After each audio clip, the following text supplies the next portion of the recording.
Hey guys, tonight we're stepping into a world of cheap suits, expensive funerals, and men who smile at you while deciding where to bury you. The American Mafia of the 1920s. Not the slick, slow-motion, sunglasses at midnight version Hollywood sold you. I mean the real thing. Sweaty men in wool suits crammed into smoky back rooms that smell like cigars, garlic, and betrayal. Counting bootleg money with hands that shake for reasons they won't discuss. So before you get comfortable, take a moment to like the video and subscribe, but only if you genuinely enjoy what I do here.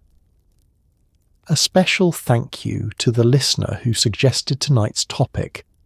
Your ideas genuinely shape what this channel becomes, and I appreciate every single one more than you know. And if you'd like a little more, membership is already available on the channel, which gives you access to 8 hours of ad-free video to drift off to, uninterrupted, whenever you like. And let me know in the comments where you're tuning in from and what time it is for you. Oh, and the channel is now on Spotify, so if you'd rather drift off with just my voice and no screen glowing in your face, the link's in the description. Now dim the lights, maybe turn on a fan for that soft background hum, and let's ease into tonight's journey together. Let's pause for a second. Have you ever wondered what it actually felt like to be a gangster back then? Was it all fedoras and easy money, or was it mostly indigestion and paranoia? Did mobsters ever sleep, or just lie awake calculating who wanted them dead? Could you keep a secret for 20 years knowing the alternative was a shallow grave in New Jersey? Would you survive a single night running booze past federal agents? Or would you panic, take a wrong turn, and drive your truck full of whiskey directly into a police station? Could you sit across from a man eating spaghetti, knowing he might be your best friend or your executioner, and still finish your meal? And now, congratulations. You've just woken up in 1925. You own one nice suit, you owe money to someone terrifying, and there's a knock at the door you really don't like the sound of. Good luck. Let's start where every day starts. Waking up. Except your bedroom isn't a bedroom so much as a corner of a crowded tenement apartment shared with your entire extended family. 3 cousins you've never liked, and a smell that never fully goes away. The walls are thin enough that you know exactly what the neighbours argued about last night and precisely how it ended. There's no privacy, no space, and the plumbing works only when it feels like being generous, which is roughly never. You wake up already tired, already anxious, and already owing someone money. The building itself is a monument to the idea that too many people can, in fact, fit into one place. 5 stories of brick, crammed with families stacked on top of one another like poorly organised cargo. The stairwell echoes with crying babies, shouting matches, and the occasional operatic argument about whose turn it was to buy the coal. Your apartment gets its light from a single window that faces an air shaft, which is a polite architectural term for a vertical tunnel where sunlight goes to die and everyone throws their garbage. You share the space with more relatives than you can comfortably count. There's your mother, who worries about you constantly and correctly. There's an uncle who arrived one day and simply never left, like a piece of furniture with opinions. There are children everywhere, underfoot, on the beds, occasionally on the ceiling as far as you can tell. Personal space is a foreign concept, roughly as available as central heating, which is to say not at all. The morning routine is a study in patience. There's one bathroom for what feels like the entire building, and the line for it is longer than a bread line and considerably tenser. You wait your turn while someone inside takes their time, blissfully unaware of the small riot forming outside the door. It's like waiting for a public restroom at a music festival, except this happens every single morning, and losing your temper about it could genuinely start a feud that outlives you. The noise never stops. Even at dawn, the neighbourhood is awake and loud. Peddlers are already shouting their wares in the street below. Somewhere a rooster that has no business being in a city is announcing itself. Trolleys screech, horses clop, and 100 conversations in a dozen languages tangle together into one continuous urban hum. If you're a light sleeper, tough luck. Silence in this neighbourhood is not just rare, it's suspicious. And then there's the matter that greets you every morning before you've even had coffee. Debt. You owe money. You always owe money. Maybe to the man downstairs, maybe to someone far more frightening cross town, but the weight of it sits on your chest the moment your eyes open. In this world, being broke isn't just uncomfortable, it's dangerous. Money is respect, protection, and survival, and you have precisely none of it at 7 a.m. So you lie there for one extra moment, listening to your family breathe and the city roar, staring at a water-stained ceiling and wondering how exactly your life arrived at this particular corner of this particular room. Then you get up, because lying still is a luxury you can't afford, and men who lie still too long tend to get noticed by the wrong people. Welcome to morning in 1920s America, where you wake up crowded, broke, and already behind. And believe it or not, getting dressed is somehow the hard part. It's time to get dressed, and in this world, that's not vanity. It's survival. A gangster who looks broke looks weak. And looking weak in 1920s America is a wonderful way to stop existing. So you pull on your one good suit, wool and heavy and already sweating through by 9 a.m, and you make sure the crease is sharp enough to distract from the fact that you haven't eaten a proper meal in 2 days. The hat goes on. The shoes get a spit shine. You look like $1 million and feel like loose change. The suit is everything. It's your armour, your billboard, and your bluff all stitched into one uncomfortable package. It tells the world that you're doing well, that you're connected, that you're a man to be respected and absolutely not a man to be shoved. Never mind that you own exactly one of them, and it's slowly disintegrating under the strain of daily wear. From a distance, in the right light, you look prosperous, and in this business, appearance isn't everything. It's the only thing. But wool suits in a New York summer are their own special punishment. There's no air conditioning, no breathable fabric, no mercy. You sweat through the shirt before lunch and through the jacket by afternoon, marinating slowly inside your own outfit like a very fashionable stew. You'd love to take the jacket off, but a man in shirt sleeves looks like a labourer, and you've spent too much effort looking like management to throw it away over something as trivial as heat stroke. The hat deserves its own respect. Every man wears one, and the type you choose says everything about who you are and who you're pretending to be. A good fedora, tilted at exactly the right angle, projects confidence you may not actually possess. It's a bit like a modern man agonizing over his sunglasses, except your entire social standing hangs on it.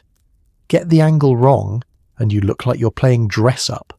Get it right, and men move out of your way on the sidewalk without quite knowing why. Then come the shoes, which must gleam. Scuffed shoes betray you. They whisper to everyone that you're struggling, that you walk too much because you can't afford a car, that you might be desperate. So you shine them obsessively, buffing the leather until you can see your worried reflection staring back. There's a whole economy of shoe shine boys on every corner, and you tip them well because a man who tips well is a man who's doing fine, and being seen as fine is worth every penny you don't have. The details matter with an intensity that borders on the absurd.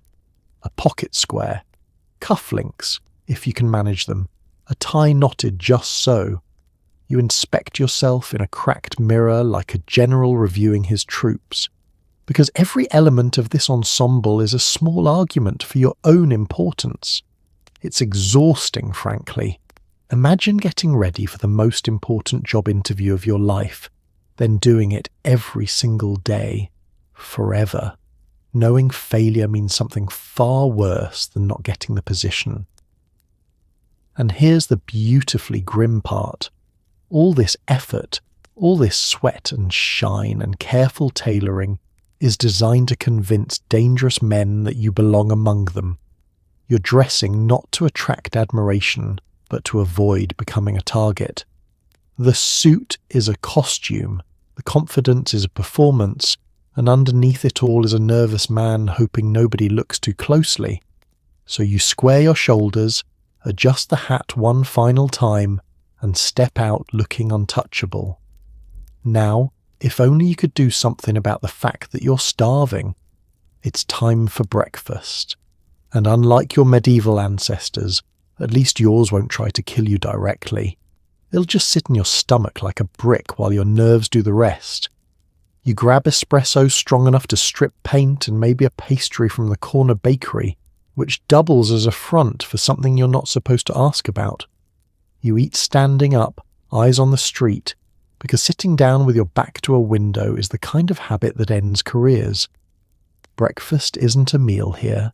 It's a tactical operation. The neighborhood bakery is the beating heart of the morning. The smell alone could bring you to tears.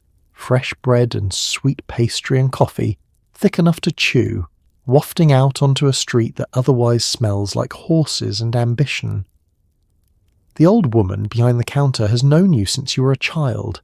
She also almost certainly knows exactly what you do for a living, and has decided, wisely, that it's none of her business.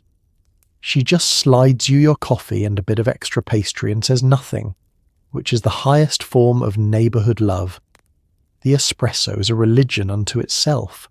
Small, dark and violent, it hits your system like a starting pistol. This is not the gentle, milky, oversized coffee of the modern office worker nursing a laptop. This is fuel, taken fast and taken seriously, standing at a counter among men who all have somewhere to be and something to worry about. You drink it in a few scalding gulps, feel your heart lurch into a higher gear, and consider yourself ready to face whatever fresh disaster the day intends to provide. But even here, over something as innocent as breakfast, the paranoia follows you like a loyal dog. You pick your spot carefully. Back to the wall, eyes on the door, a clear line of sight to the street outside. You've done it so many times it's no longer a conscious choice. It's instinct, the way a normal person might glance both ways before crossing a road. It's like being unable to enjoy a restaurant because you're always mentally locating the exits, except your reasons are considerably more valid than most people's. The pastry itself is a small, sweet mercy in an otherwise stressful existence. Maybe a cannoli, maybe something flaky and dusted with sugar, made by hands that have made it 10,000 times before. For a moment chewing, you almost feel normal, almost like a regular man having a regular morning, the kind who worries about work deadlines instead of whether the man across the street is watching you a beat too long. It's a nice moment. It lasts approximately as long as the pastry does. Conversation over breakfast is an art form built on saying nothing important. You greet the men you know with warmth and total vagueness. Everyone asks how everyone is doing, and everyone answers that things are good, fine, quiet, no matter how spectacularly untrue that might be. Discussing actual business at the bakery would be reckless. You never know who's listening, and in this world, walls don't just have ears. They have relatives who work for the district attorney. So you finish your coffee, brush the sugar off your immaculate suit, nod to the old woman, and step back into the roaring street with caffeine in your veins and dread in your chest. Your stomach is full, your nerves are jangling, and the day hasn't even properly begun. It's a strange way to live, treating a croissant like a combat mission, but you've grown used to it. And to understand how you got this way, you have to understand the streets that raised you. Let's talk about where you come from, because in this world, geography is destiny. You grew up in a packed immigrant neighborhood where everyone knew everyone and everyone owed everyone, and the police were something that happened to other people. The streets taught you faster than any school ever could. You learned which alleys were safe, which shopkeepers paid protection, and which smiling uncle would absolutely inform on you for the right price. This neighborhood made you, and it will probably be the death of you too. The neighborhood is a world unto itself, a few crowded blocks that might as well be a small country with its own rules, its own language, and its own quietly enforced government. Families arrived here from across the ocean with nothing but suitcases and hope, and they packed themselves into these streets because it was cheap, it was familiar, and it was the only door that opened for them. What they built was a community fierce with loyalty and thick with secrets, where outsiders were viewed with suspicion, and the law was viewed with something closer to contempt. Everyone knows everyone, which sounds charming until you realize it also means everyone is watching everyone. There's no anonymity here. Your business is the neighborhood's business, and the neighborhood's business is passed along faster than any newspaper could manage. Gossip travels from stoop to stoop, window to window, at a speed that would embarrass modern technology.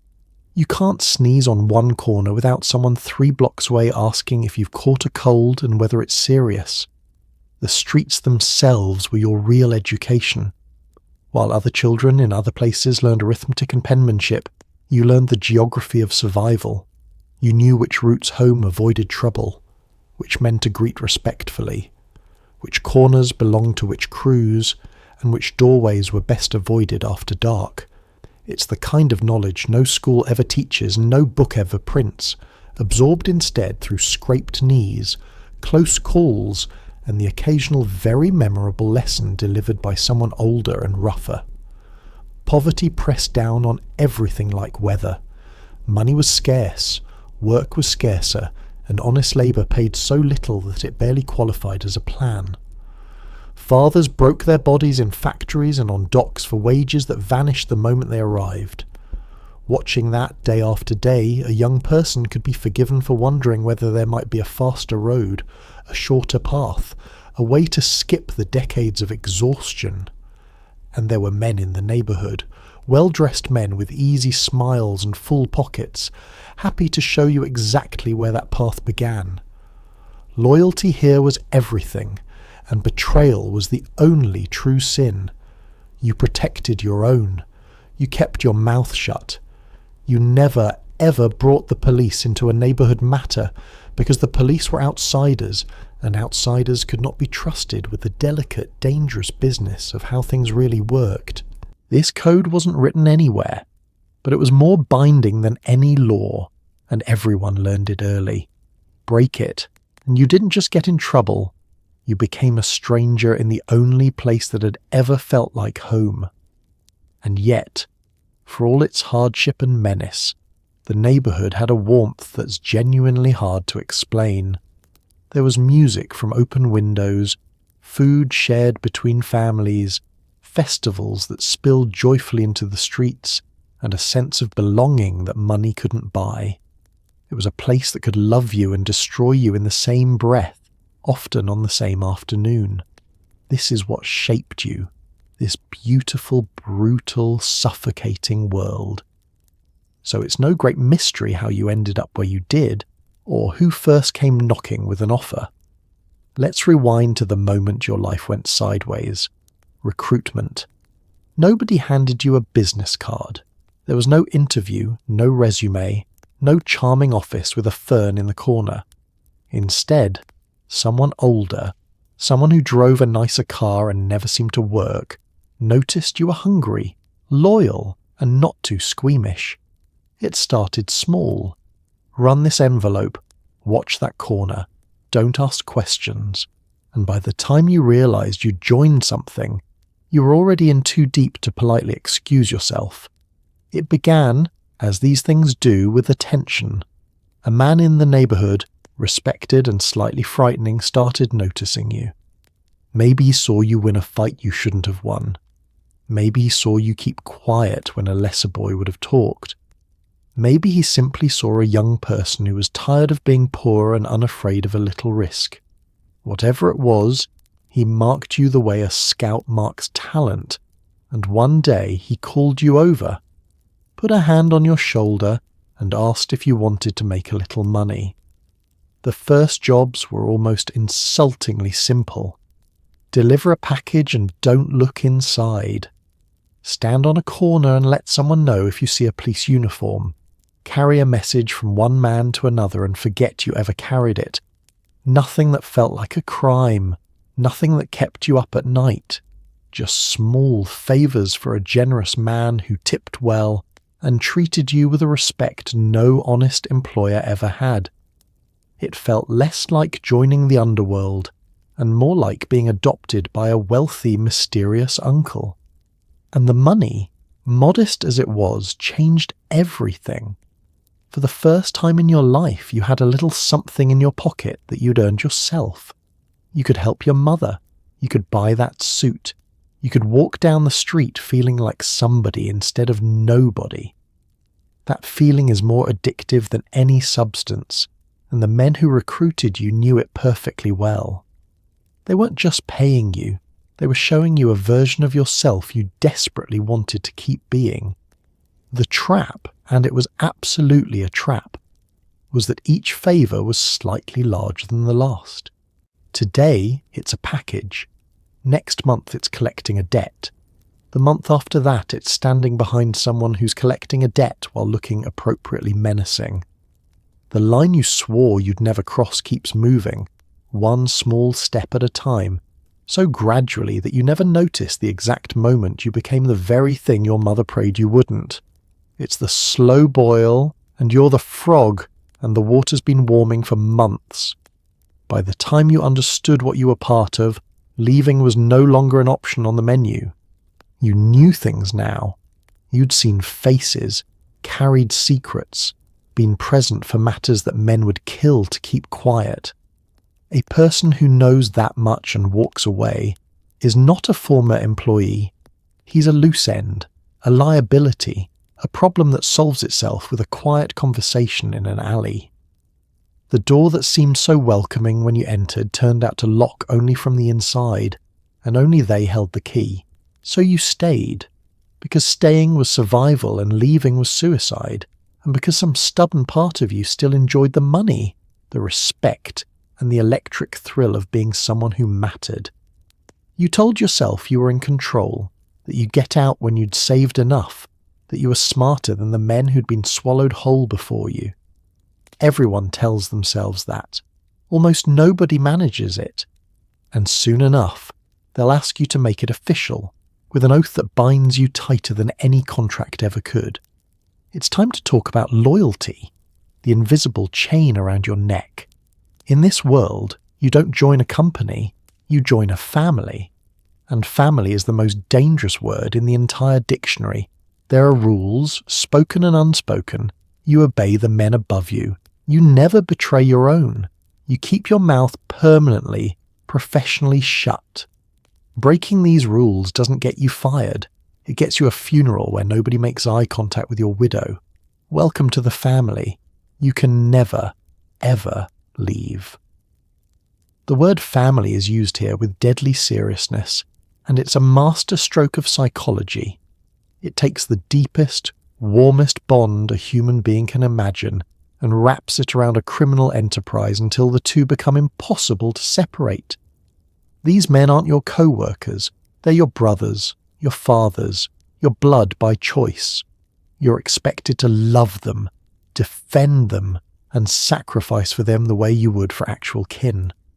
And like actual family, they can hurt you in ways that strangers never could.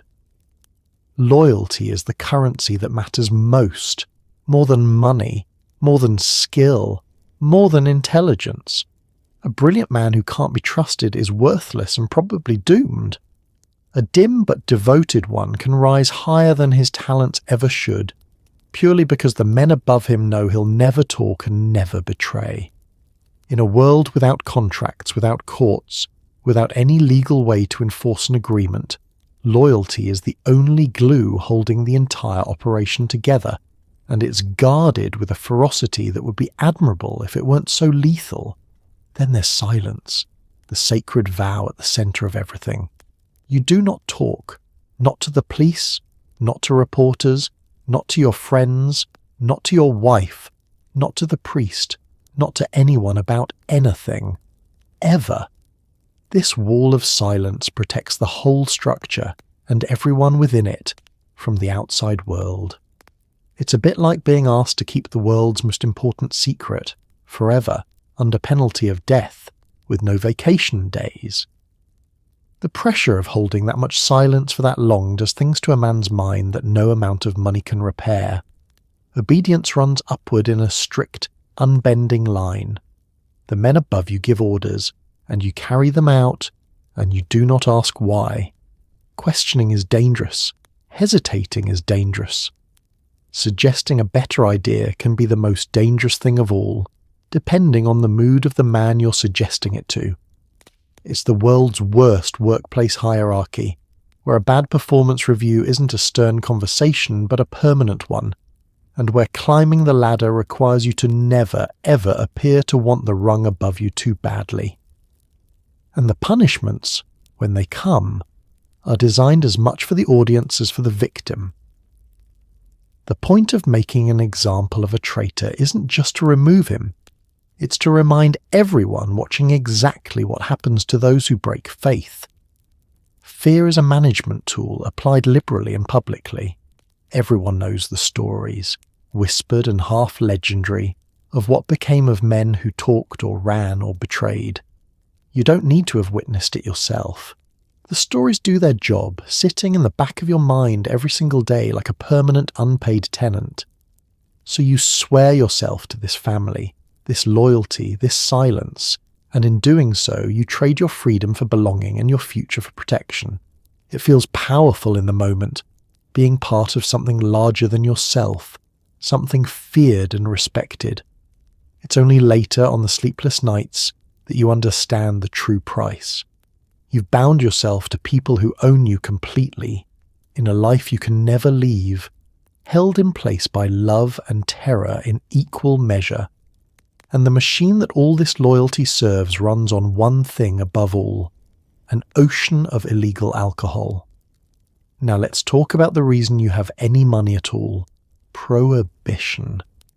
In 1920, America decided that alcohol was the root of all evil and banned it entirely, which is a bit like banning breathing and expecting everyone to just comply.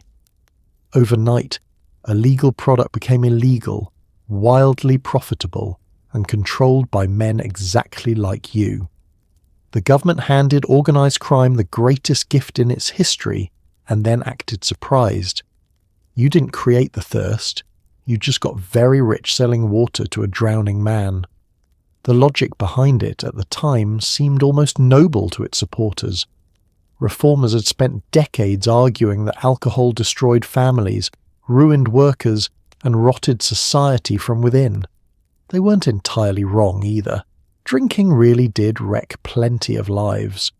So the country passed a sweeping ban, patted itself on the back, and settled in to enjoy a new era of sobriety and moral improvement. What it got instead was one of the most spectacular failures in the history of good intentions. Because here's the thing nobody in charge seemed to grasp. Banning something people desperately want doesn't make them stop wanting it. It just moves the whole business into the shadows, where there are no rules, no taxes, and no one checking the quality. The demand for alcohol didn't vanish on the day it became illegal. If anything, forbidding it made it more appealing, wrapping every ordinary drink in a thrilling little cloak of rebellion. People wanted booze before, and they wanted it just as badly after, only now they had to come to men like you to get it. And that, for the criminal world, was pure magic. Overnight, an enormous, thirsty, law-abiding public became your customer base. Doctors, lawyers, bankers, and politicians who'd never broken a rule in their lives were suddenly your clients, sneaking into back rooms and buying your product with grateful hands. The money that poured in wasn't a trickle, it was a flood, a river, an ocean of cash so vast that the men who controlled it went from petty neighbourhood toughs to powers that rivaled the government itself. It was the greatest business opportunity ever accidentally created by people trying to do the opposite. The beauty of it, from your grim point of view, was that everyone was in on it. The customers were breaking the law right alongside you, which meant they could hardly complain about the service. The cops drank too. The judges drank too. The very politicians who'd voted for the ban were often found, glass in hand, at the finest illegal establishments in town. This universal hypocrisy created a strange kind of shield, because it's remarkably hard to enforce a law that almost nobody actually wants to obey, including the people enforcing it. Of course, all that money attracted violence the way spilled sugar attracts ants. When a business is this profitable and completely unregulated, there's no court to settle disputes, no contract to enforce, no manager to complain to. There's only muscle. Rival groups fought savagely over the right to supply the endless thirst, and the streets ran red over shipments of something as ordinary as whiskey. The very thing that made you rich also made you a target, because everyone else wanted a piece of the same impossibly lucrative pie. So you toast your good fortune quietly with a glass of the very product that built your world. Prohibition made you. It transformed desperate neighborhood kids into wealthy, powerful, feared men, and it did so by criminalizing something half the country did anyway. You know deep down that it can't last forever, that a golden goose this fat eventually gets noticed and dealt with. But for now, the money flows, the glasses clink, and business has never been better. Now all you have to do is get the stuff from where it's made to where it's wanted, and that's a nightmare all its own. It's time to move some product, and this is where the romance meets the reality of a truck with bad brakes. Bootlegging sounds thrilling until you're driving a wheezing vehicle packed with illegal whiskey down a dark road at 2 a.m, praying every set of headlights isn't a federal agent or a rival crew. The bottles clink with every pothole, announcing your crimes to the world. One wrong turn, one nervous cough, one cop having a bad night, and your promising criminal career ends in a ditch. Smuggling is 90% terror and 10% bad driving. The supply chain, if you can dignify it with that term, is a sprawling and precarious thing. The alcohol comes from everywhere and nowhere. Some is smuggled across the border from Canada, where it remains perfectly legal and perfectly available. Some arrives by boat, offloaded from ships anchored just past the legal limit in the dark of night. And a great deal is made domestically in hidden stills and bathtubs by amateur chemists, whose quality control ranges from questionable to actively homicidal. Your job is to get it, move it, and deliver it, all without attracting the attention of anyone with a badge or a grudge. The vehicles are a problem all their own. You're often driving trucks that have seen better decades, overloaded with clinking cargo, wheezing along roads that were not designed for high-speed criminal getaways. The suspension groans, the engine complains, and the whole rattling contraption seems determined to advertise the fact that it's carrying something it shouldn't. It's a bit like trying to sneak out of a house while carrying a drum kit. The very act of moving quietly becomes an exercise in barely controlled panic. Nighttime is your element and your enemy. You move in darkness because darkness hides you, but darkness also hides everyone else, including the people who'd love to catch you. Every pair of headlights in the distance sends your heart into your throat. Is it a farmer heading home? A federal agent lying in wait? A rival crew planning to hijack your shipment and leave you in a field?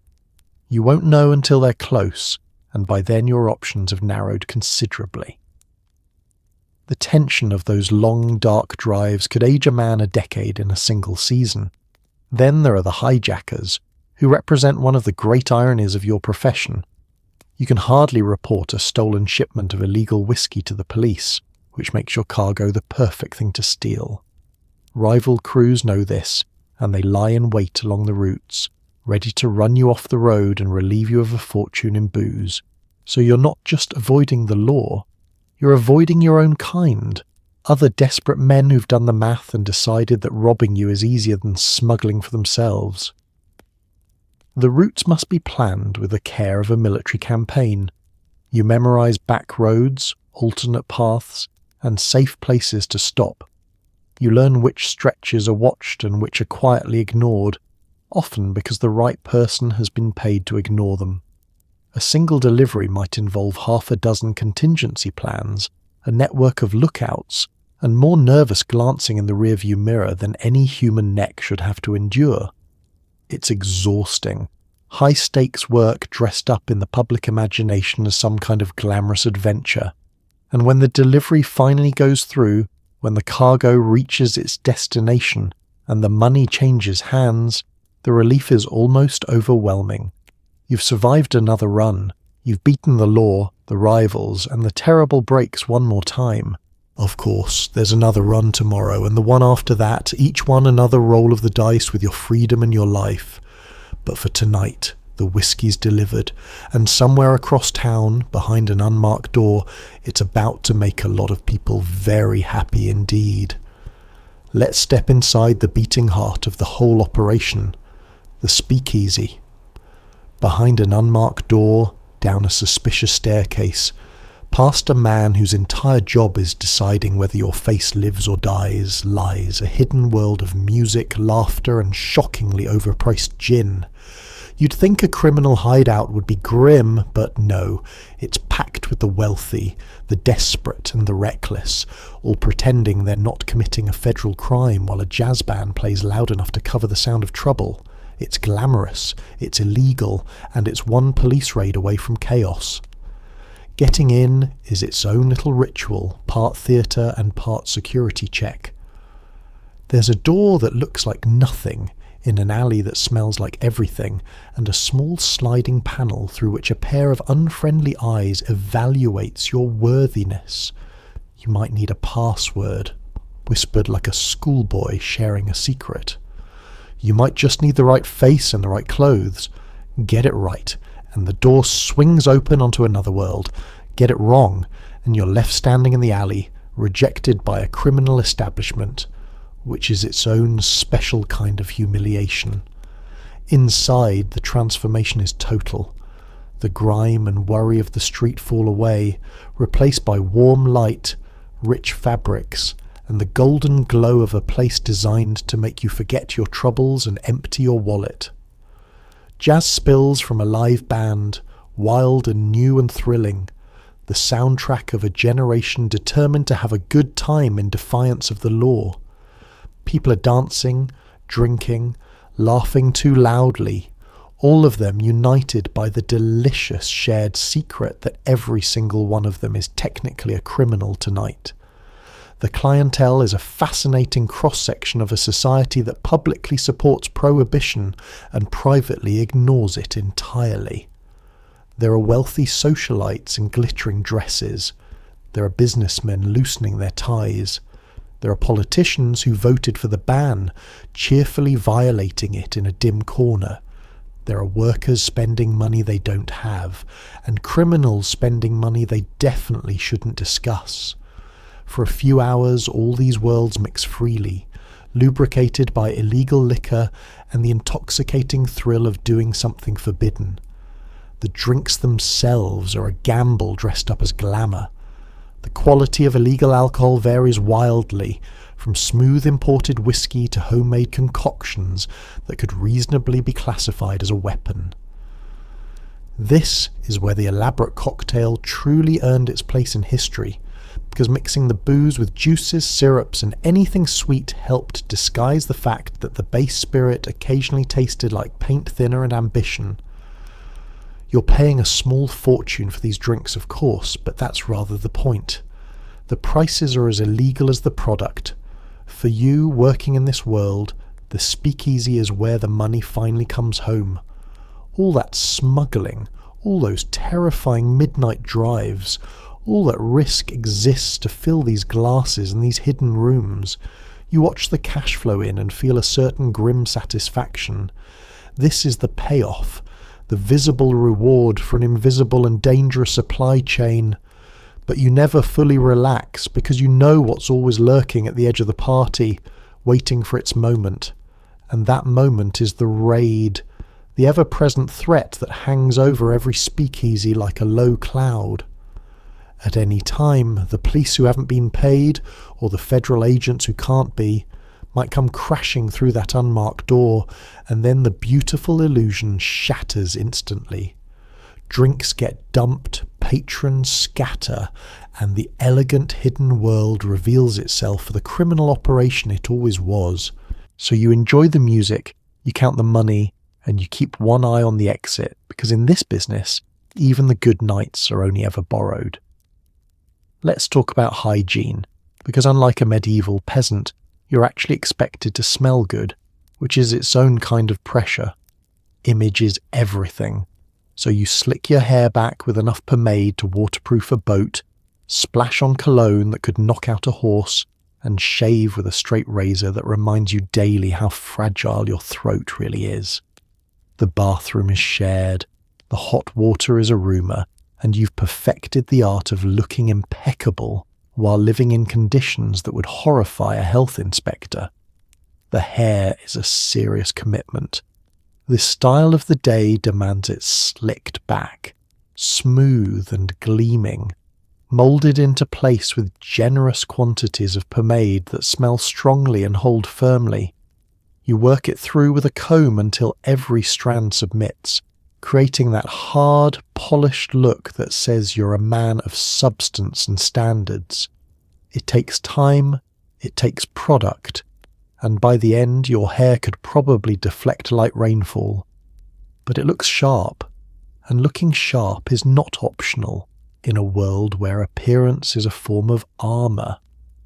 The shave is where grooming turns genuinely dangerous. You use a straight razor, a single wicked blade of folded steel that you drag across your own throat every morning in the name of a smooth jaw. There's a dark comedy to it.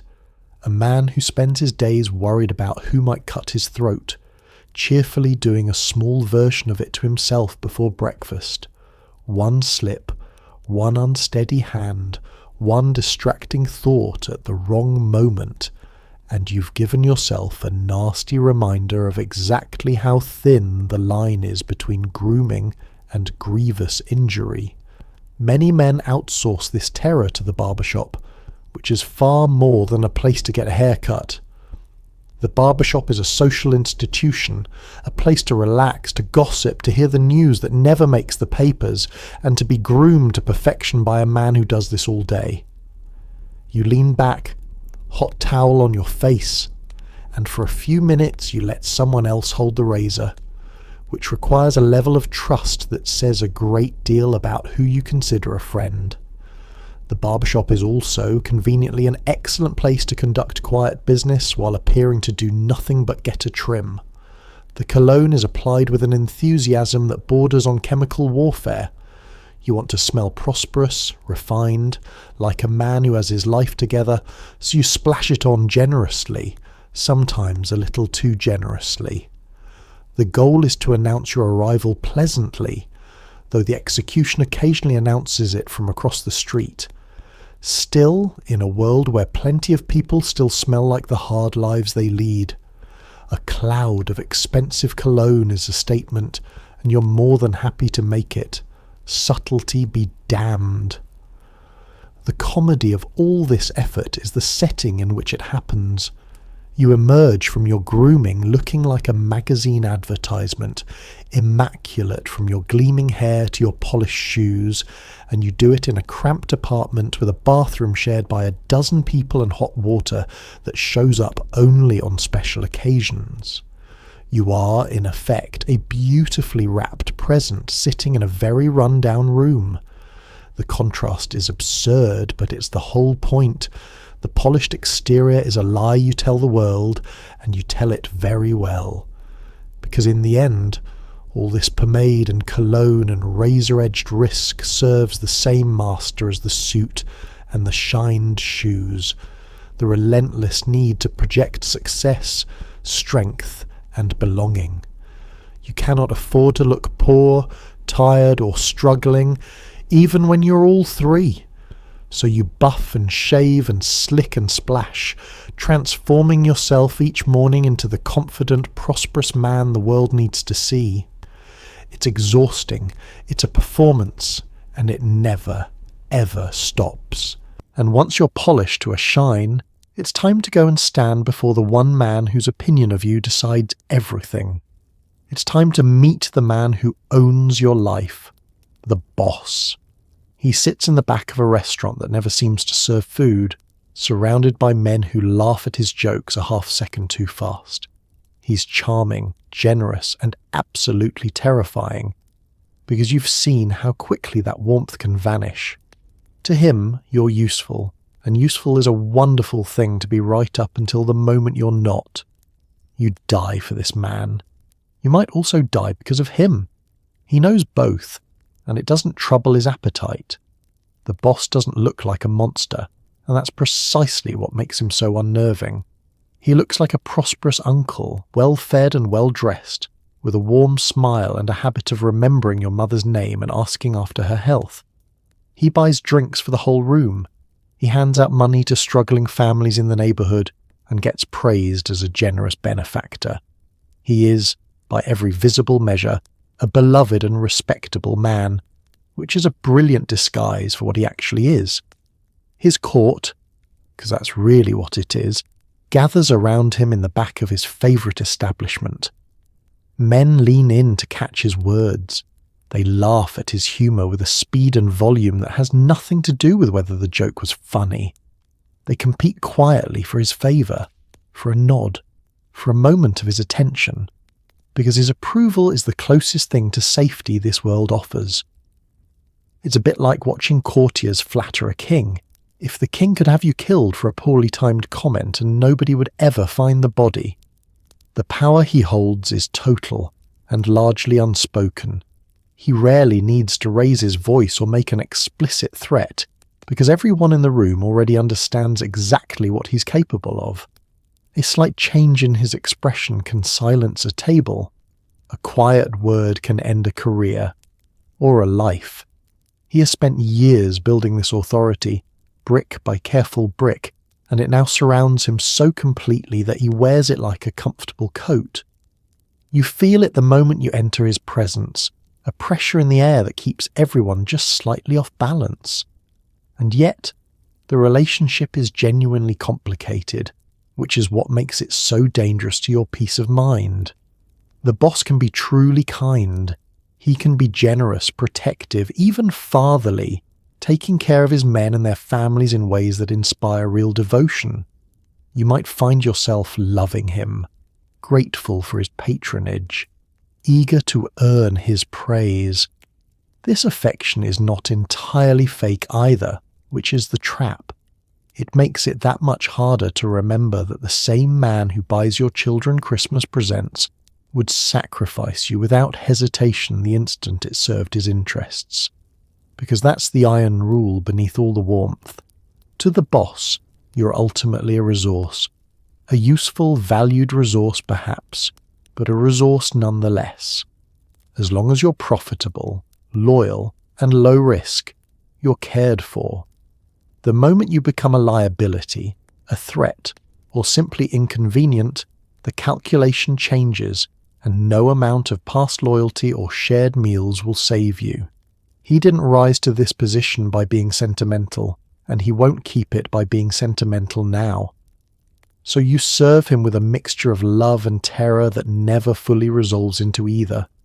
You laugh at his jokes, you carry out his orders, you bask in his approval, and you never, ever forget what he is beneath the charm.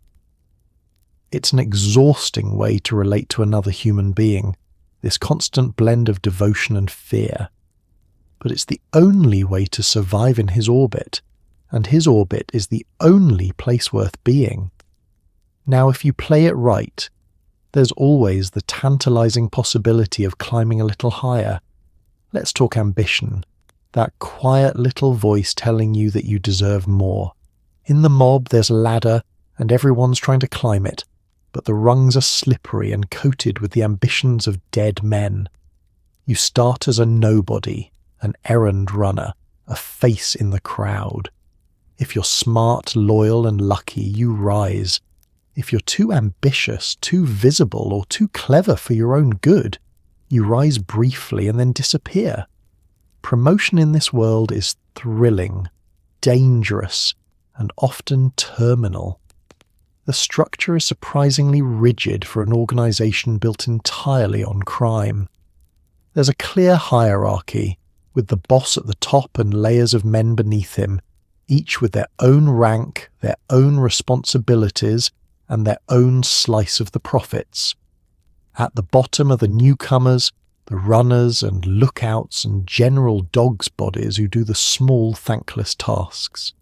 Above them are the soldiers, the reliable men who carry out the real work, and above them, the trusted lieutenants who manage crews and answer directly to the top. It's a corporate org chart drawn in blood. Rising through it requires a very particular set of qualities, and raw talent is only part of the equation. Loyalty matters more than skill. Discretion matters more than intelligence. The ability to keep your mouth shut, follow orders, and never embarrass the men above you will carry you further than any amount of cleverness. The organization doesn't reward the brilliant so much as the trustworthy, because a brilliant man who might talk is far more dangerous than a mediocre one who never will. It's a promotion system designed around the single question of whether you can be relied upon to never become a problem. Ambition, though, is a double-edged blade, and this is where so many men cut themselves. You're expected to be hungry, to want to advance, to prove yourself worthy of more responsibility. But you must never appear to want it too badly, never seem to be reaching for a position that isn't yet yours, never make the men above you feel threatened. The trick is to be ambitious in a way that serves your superiors rather than menaces them, to rise by making the boss more money and more powerful, rather than by looking like his eventual replacement. Get that balance wrong, and your ambition becomes the very thing that ends you. Visibility is another quiet danger. In the ordinary working world, being noticed is how you get ahead. Here, being noticed too much can get you killed, either by rivals who see you as a growing threat, or by your own superiors who begin to wonder if you're getting ideas. The men who last the longest often cultivate a certain grey reliability, useful and profitable without being flashy, important without being famous. The ones who crave the spotlight, who love the reputation and the glamour, tend to burn brightly and briefly before something dark catches up with them. And then there's the simple, brutal matter of the competition. Every rung you climb is a rung someone else wanted, and the men you pass on the way up rarely forgive you for it. You're not just impressing your superiors, you're outmaneuvering your peers, all of whom are just as hungry, just as ruthless, and just as willing to see you fall. Alliances shift, favours are traded, and quiet knives are sharpened in the dark. It's office politics with a body count, and the loser doesn't just lose the promotion. So you climb carefully, watching your step on those slippery rungs, mindful of the ambitions above you and the resentments below. Every advancement brings more money, more respect, and more danger, because the higher you rise, the more you have to lose, and the more people want what you've got. It's intoxicating and terrifying in equal measure, this slow ascent through a world that punishes both timidity and overreach. And one of the first real responsibilities you're handed on the way up is the delicate art of collecting what's owed. It's time to collect, and no, not in a friendly way. The protection racket is the mob's favourite arrangement. Local shopkeepers pay you money, and in exchange nothing bad happens to them, mostly because you're the bad thing that would otherwise happen. You walk into a bakery, smile warmly, admire the beautiful shop, and gently mention how tragic it would be if anything happened to it. The baker understands immediately. It's extortion dressed up as insurance, and business is booming. The genius of the racket is how neatly it disguises a threat as a service. On the surface, it almost sounds legitimate. You're offering protection, after all, a guarantee that the shopkeeper's business will remain safe and undisturbed. What goes politely unspoken is that the primary danger you're protecting them from is you. It's a bit like a modern subscription you never wanted, automatically renewing forever, except cancelling it results in a broken window at best and a broken everything at worst. The conversation itself is a small masterpiece of menace and manners. You never actually threaten anyone directly. That would be crude, and crude gets people arrested. Instead, you speak in warm generalities. What a lovely shop. What a shame it would be if there were a fire or a break-in or some other unfortunate accident. So many terrible things can happen to a business these days. And wouldn't it be reassuring to know that someone was looking out for you? The shopkeeper, who has lived in this neighbourhood long enough to understand the grammar of these conversations, hears the real message loud and clear. For the shopkeepers, it's a grim arithmetic. The payments hurt, cutting into margins that are already thin, taking money from families that are already stretched. But refusing costs far more. A shop that doesn't pay might suffer a mysterious fire, a shattered storefront, a beating, or a steady stream of misfortune that makes staying in business impossible. So they pay, week after week, treating it as another cost of doing business, like rent or electricity, except this particular utility is powered entirely by fear. Many of them even come to see it as normal, which is perhaps the saddest part of all. The territory is carefully divided, because in this business, order is profit. Each crew controls certain streets, certain blocks, certain establishments, and these boundaries are respected with the seriousness of international borders. Collecting from a shop that belongs to another crew is a serious offence, an act of war that can spark exactly the kind of violence that's bad for everyone's business. So you work your patch, you know every shopkeeper by name, and you maintain the strange, stable equilibrium of a neighbourhood quietly bled by men who smile as they take. There's a performance to the collection too, a rhythm that becomes almost routine. You make your rounds like a friendly local businessman, greeting people warmly, asking after their families, admiring their wares. Money changes hands with a minimum of fuss, tucked discreetly into an envelope or slid across a counter. To an outsider, it might look like nothing more than a well-liked man visiting his neighbours. Only the tightness around the shopkeeper's eyes reveals the truth of the transaction, the quiet resignation of someone paying for the privilege of being left alone. And so the money flows upward, from 100 small shops into the pockets of the organisation, a steady and reliable river of income that requires no smuggling, no danger, and no federal agents lurking on dark roads. It's one of the safest and most dependable businesses the mob runs, precisely because it preys on people too frightened and too powerless to fight back. You may not enjoy the fear in their eyes, or you may have stopped noticing it entirely. Either way, the envelopes keep coming, right up until another crew decides your territory looks worth taking. Let's discuss the competition, because you are far from the only crew in town. The city is carved up into territories with invisible borders that everyone respects right up until they don't. Rival gangs want your corners, your customers, and your cash, and they're not above violence to get them. Every alliance is temporary, every peace is a pause, and every friendly nod from a rival could be genuine or the last thing you ever misread.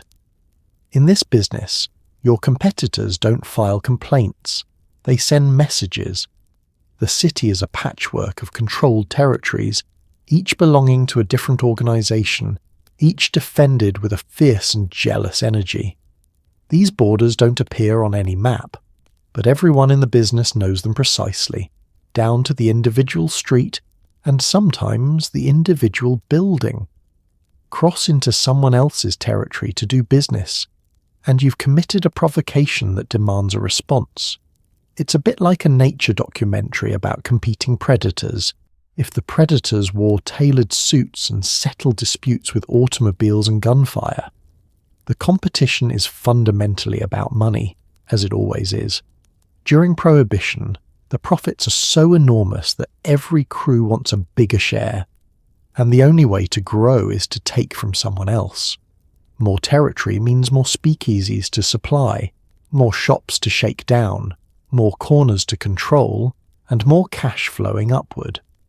So the pressure to expand is constant, and expansion almost always means conflict, because there's no empty land to claim. Every valuable inch already belongs to somebody willing to fight for it.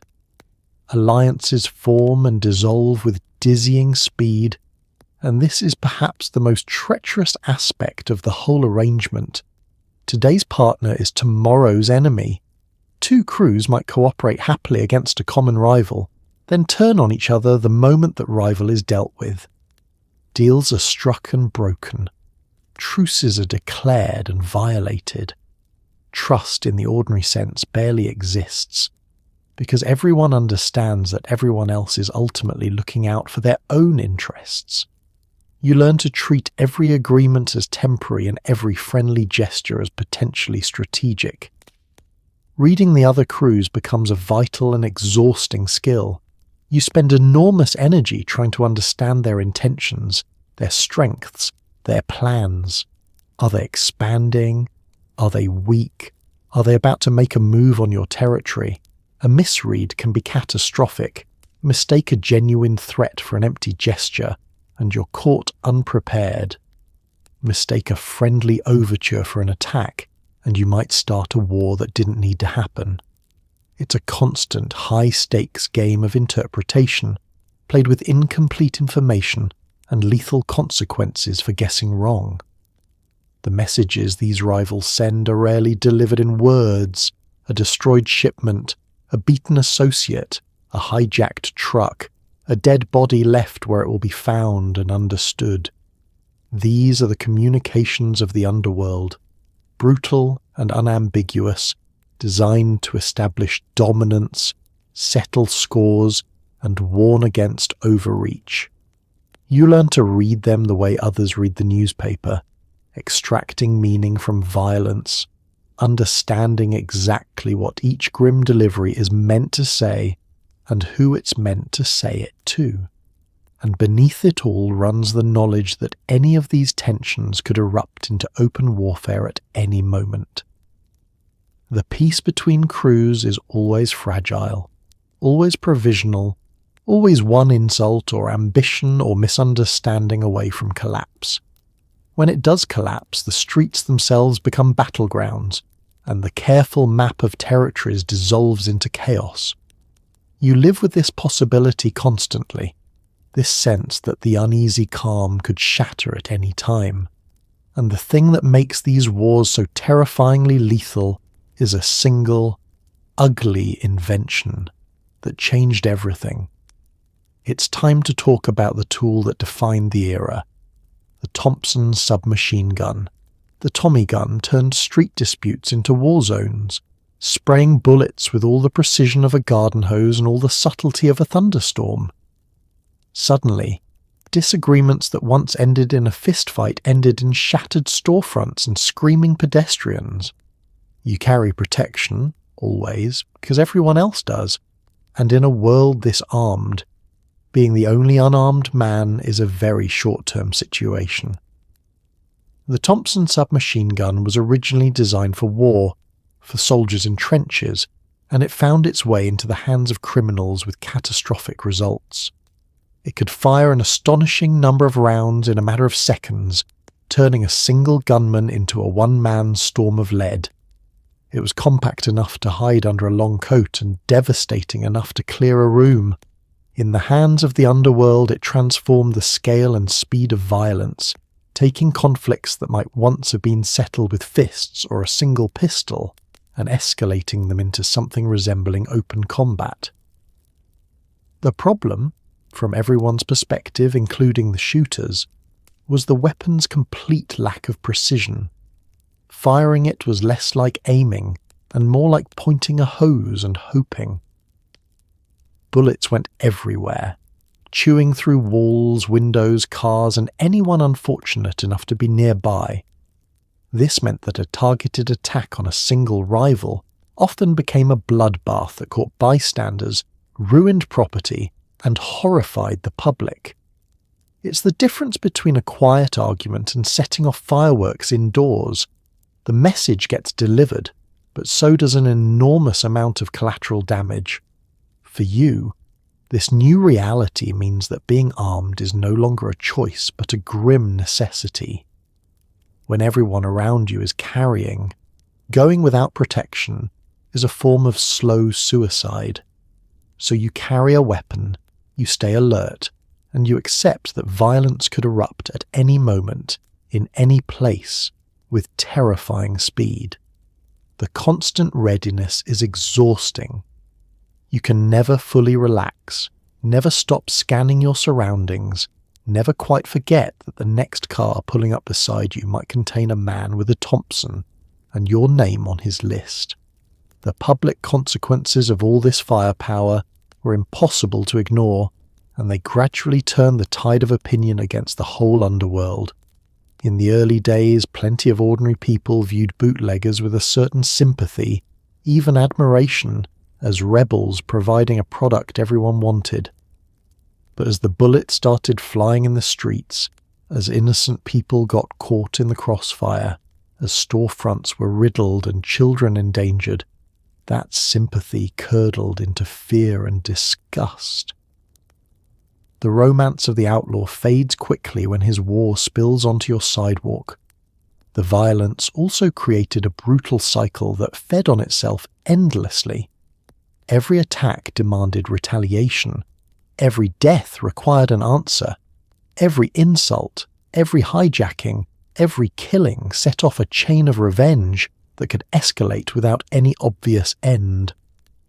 Crews found themselves locked into wars that nobody could easily stop, because backing down meant weakness, and weakness meant destruction. So the shooting continued, each act of violence justifying the next, the body count climbing while everyone involved insisted they had no choice. And through it all you live inside this armed and dangerous world, carrying your weapon, watching your back, existing in a state of permanent low-grade dread. The Tommy gun made everyone more powerful and everyone less safe, raising the stakes of every conflict to potentially fatal heights. It's a strange kind of arms race, where more firepower brings not security but greater danger for all. This constant threat of sudden death takes a toll that no weapon can protect against. A toll paid not in blood, but in the slow erosion of your very sanity. Let's talk about your mental state, which is a polite way of saying you're steadily unravelling nerves. You trust no one, not fully. Not the man who laughs at your jokes, not the friend you grew up with, not the woman who says she loves you. Anyone could be an informant, a rival, or simply someone who's decided you're worth more dead than alive. You sit facing doors. You memorize exits. You interpret every long silence as a threat. Paranoia isn't a disorder here. It's a survival skill, and the men who lose it don't last. The suspicion becomes a permanent lens through which you view the entire world. Every interaction carries a hidden layer of calculation. When someone smiles at you, part of your mind is asking why. When someone asks a friendly question, part of you is wondering what they're really after. When a familiar face is absent for too long, or present too often, alarm bells ring. You can't turn it off, this constant background analysis, because turning it off is exactly how careless men end up dead. It's like living your entire life bracing for a jump scare that may or may not ever come. Your physical habits reshape themselves around this vigilance in ways you barely notice anymore. You sit with your back to the wall, always, so no one can approach from behind. You position yourself near exits. You scan every room you enter, cataloguing faces, noting who's watching whom. You avoid routines, varying your routes and your timing, because predictability makes a man easy to ambush. These behaviours, which would seem bizarre and obsessive to an ordinary person, have become simple common sense to you, as automatic as breathing and considerably more important. Trust, the thing that makes ordinary human relationships possible, becomes a luxury you genuinely cannot afford. In this world, the people closest to you are precisely the ones capable of doing you the most harm. An informant is far more useful to the authorities if he's someone you confide in. A rival's assassin is far more effective if he's someone you'd let get close. So you hold everyone at a certain distance, sharing nothing that could hurt you, revealing no weakness, keeping even your friends at arm's length. It's a profoundly lonely way to live, isolated in a crowd, surrounded by people you can never truly let in. The mental toll of this endless vigilance is enormous, though it's rarely discussed among men who consider fear a weakness. You don't sleep well because sleep requires a lowering of your guard that some part of you refuses to permit. You startle at sudden sounds. You read menace into innocent gestures. The constant flood of stress hormones wears down your body and your mind alike, aging you, exhausting you, hollowing you out from the inside. It's the psychological equivalent of never being able to fully exhale, holding a breath for years on end until the strain becomes its own kind of agony. And the cruelest part is that the paranoia is largely justified. This isn't irrational fear. It's a rational response to genuine danger. People really are watching you. Some of them really do want you dead. Betrayal really is a constant possibility, and the men who let their guard down really do tend to disappear. So you can't dismiss the fear as unfounded, can't reason yourself out of it, can't simply relax and trust that everything will be fine.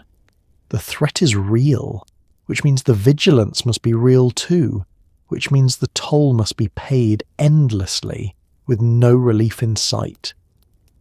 So you live inside this fortress of suspicion you've built around yourself, safer for it, and profoundly diminished by it.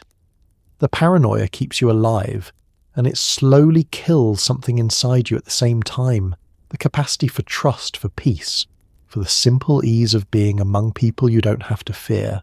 It's the invisible price of this life, paid quietly and constantly by every man who survives long enough to understand the cost. And ironically, some of the people you must watch most carefully are the ones who are supposed to be on the side of the law. It's time to meet your unlikely business partners, the police and the politicians. In this world, the line between law and crime isn't a wall, it's a revolving door with a friendly doorman. Cops take envelopes to look the other way. Judges accept gifts to lose paperwork. Politicians shake your hand in private and denounce you in public, then cash your contribution. It's a beautiful, rotten arrangement where everyone gets paid and nobody gets clean. The law isn't your enemy. It's just another expense. The corruption runs so deep and so wide that it functions as an essential part of the entire operation. You couldn't run your business without it. The alcohol couldn't flow, the speakeasies couldn't operate, the shipments couldn't move if the people meant to stop. All of it weren't being paid handsomely to look elsewhere. So bribery isn't an occasional convenience. It's a fundamental cost of doing business, budgeted for and paid regularly, as reliable and necessary as any other expense. You think of the police less as adversaries and more as a particularly demanding utility. The police officers on the payroll are numerous, and their cooperation takes many forms. Some simply patrol elsewhere when they know a shipment is coming through. Some warn you before a raid, giving you time to hide the evidence and disperse the crowd. Some actively protect your operations from rivals or from the honest cops who haven't been reached. In exchange, they receive regular envelopes of cash, supplementing salaries that were never generous to begin with. For many of them, it's a comfortable arrangement they've long since made peace with, a way to grow wealthy while doing very little actual policing. The politicians are, if anything, even more valuable and even more shameless. They occupy a special place in this ecosystem of hypocrisy, publicly championing law and order while privately profiting from its collapse. A well-placed official can ensure favourable treatment, kill inconvenient investigations, and steer the machinery of government away from your interests. In return, you fund their campaigns, deliver votes from your loyal neighbourhood, and provide the quiet financial support that keeps them in office. It's a partnership built on mutual benefit and mutual dishonesty, and it works beautifully for everyone involved except the public. The judges complete the circle, ensuring that even on the rare occasions when arrests do happen, they rarely lead anywhere. Evidence disappears. Cases get dismissed on technicalities. Sentences turn out to be surprisingly light. A judge who understands the arrangement can make legal trouble evaporate with a stroke of the pen, and a generous demonstration of gratitude ensures he keeps understanding it. The whole justice system, meant to be the last line of defence against exactly what you do, becomes instead just another set of hands to grease. There's a strange stability to all this corruption, a grim equilibrium that benefits everyone at the table. The criminals get to operate freely, the cops and politicians get rich, the public gets the alcohol it secretly wants. Everyone has an interest in maintaining the arrangement, which is precisely why it proves so difficult to dismantle. You're not fighting the system, you've quietly become part of it, woven into the fabric of the city's governance so thoroughly that pulling you out would unravel half of it. In a strange way, you're as much an institution as any of them, but this comfortable web of bought officials has one glaring, terrifying weakness, and you know it even as you enjoy the protection. It works only as long as everyone can be bought, and not everyone can. Somewhere out there are men who won't take the envelope, who can't be intimidated, who look at your money and see only more evidence of your guilt. These are the people who keep you awake at night, the ones your bribes cannot reach, and when they come, all the corrupt cops and crooked judges in the city won't be able to save you. Let's talk about the one group you can't buy, the federal agents. Most men have a price, but every so often you run into one who doesn't, and those are the ones who keep you awake at night. They can't be bribed, can't be scared, and can't be reasoned with. They follow the money, tap the phones, and build their cases slowly, patiently, brick by brick. You can outrun a lot of things in this life, but a determined man with a badge and no price tag is not one of them. The federal agents represent a fundamentally different kind of threat than the local police you've grown so comfortable managing. The local cops are your neighbours, embedded in the same corrupt system, reachable through the same channels of money and influence. The federal men come from outside all of that. They aren't part of your neighbourhood's web of favours and payments. They answer to a different authority, operate under different rules, and often possess a genuine, incorruptible commitment to bringing your kind down. Your usual tools, so reliable against the locals, simply don't work on them. Their patience is what makes them so dangerous. Where a local cop might make a splashy raid and move on, the federal agent plays a long, methodical game. He watches, he waits, he gathers evidence over months and years, documenting, recording, connecting the dots that link the street-level crime all the way up to the men who profit from it. He isn't interested in catching you with a single truckload of whiskey. He's interested in building a case so thorough and so airtight that no crooked judge in the world could make it disappear. It's a slow, relentless kind of pursuit that you can feel closing in long before it arrives. They developed clever methods that sidestep the usual protections the underworld relied upon. Rather than trying to catch you in the act of a crime that a bribed official could later ignore, they went after things that were harder to hide and harder to fix. They followed the money, examining where your wealth came from and whether you'd paid what the government demanded of it. They realized that a man might successfully hide 1,000 crimes and still be undone by the simple, unglamorous matter of his finances. It was a brilliant and infuriating strategy, attacking not the crime but its shadow. The incorruptibility of the best of them was almost otherworldly to a man who assumed everyone had a price. You'd built your entire worldview on the reliable truth that enough money solves any problem, that every official can be reached, that the law is ultimately just another commodity to be purchased. And then you encountered men who looked at your fortune with contempt, who couldn't be tempted, threatened, or fooled. It shook something fundamental in your understanding of how the world worked.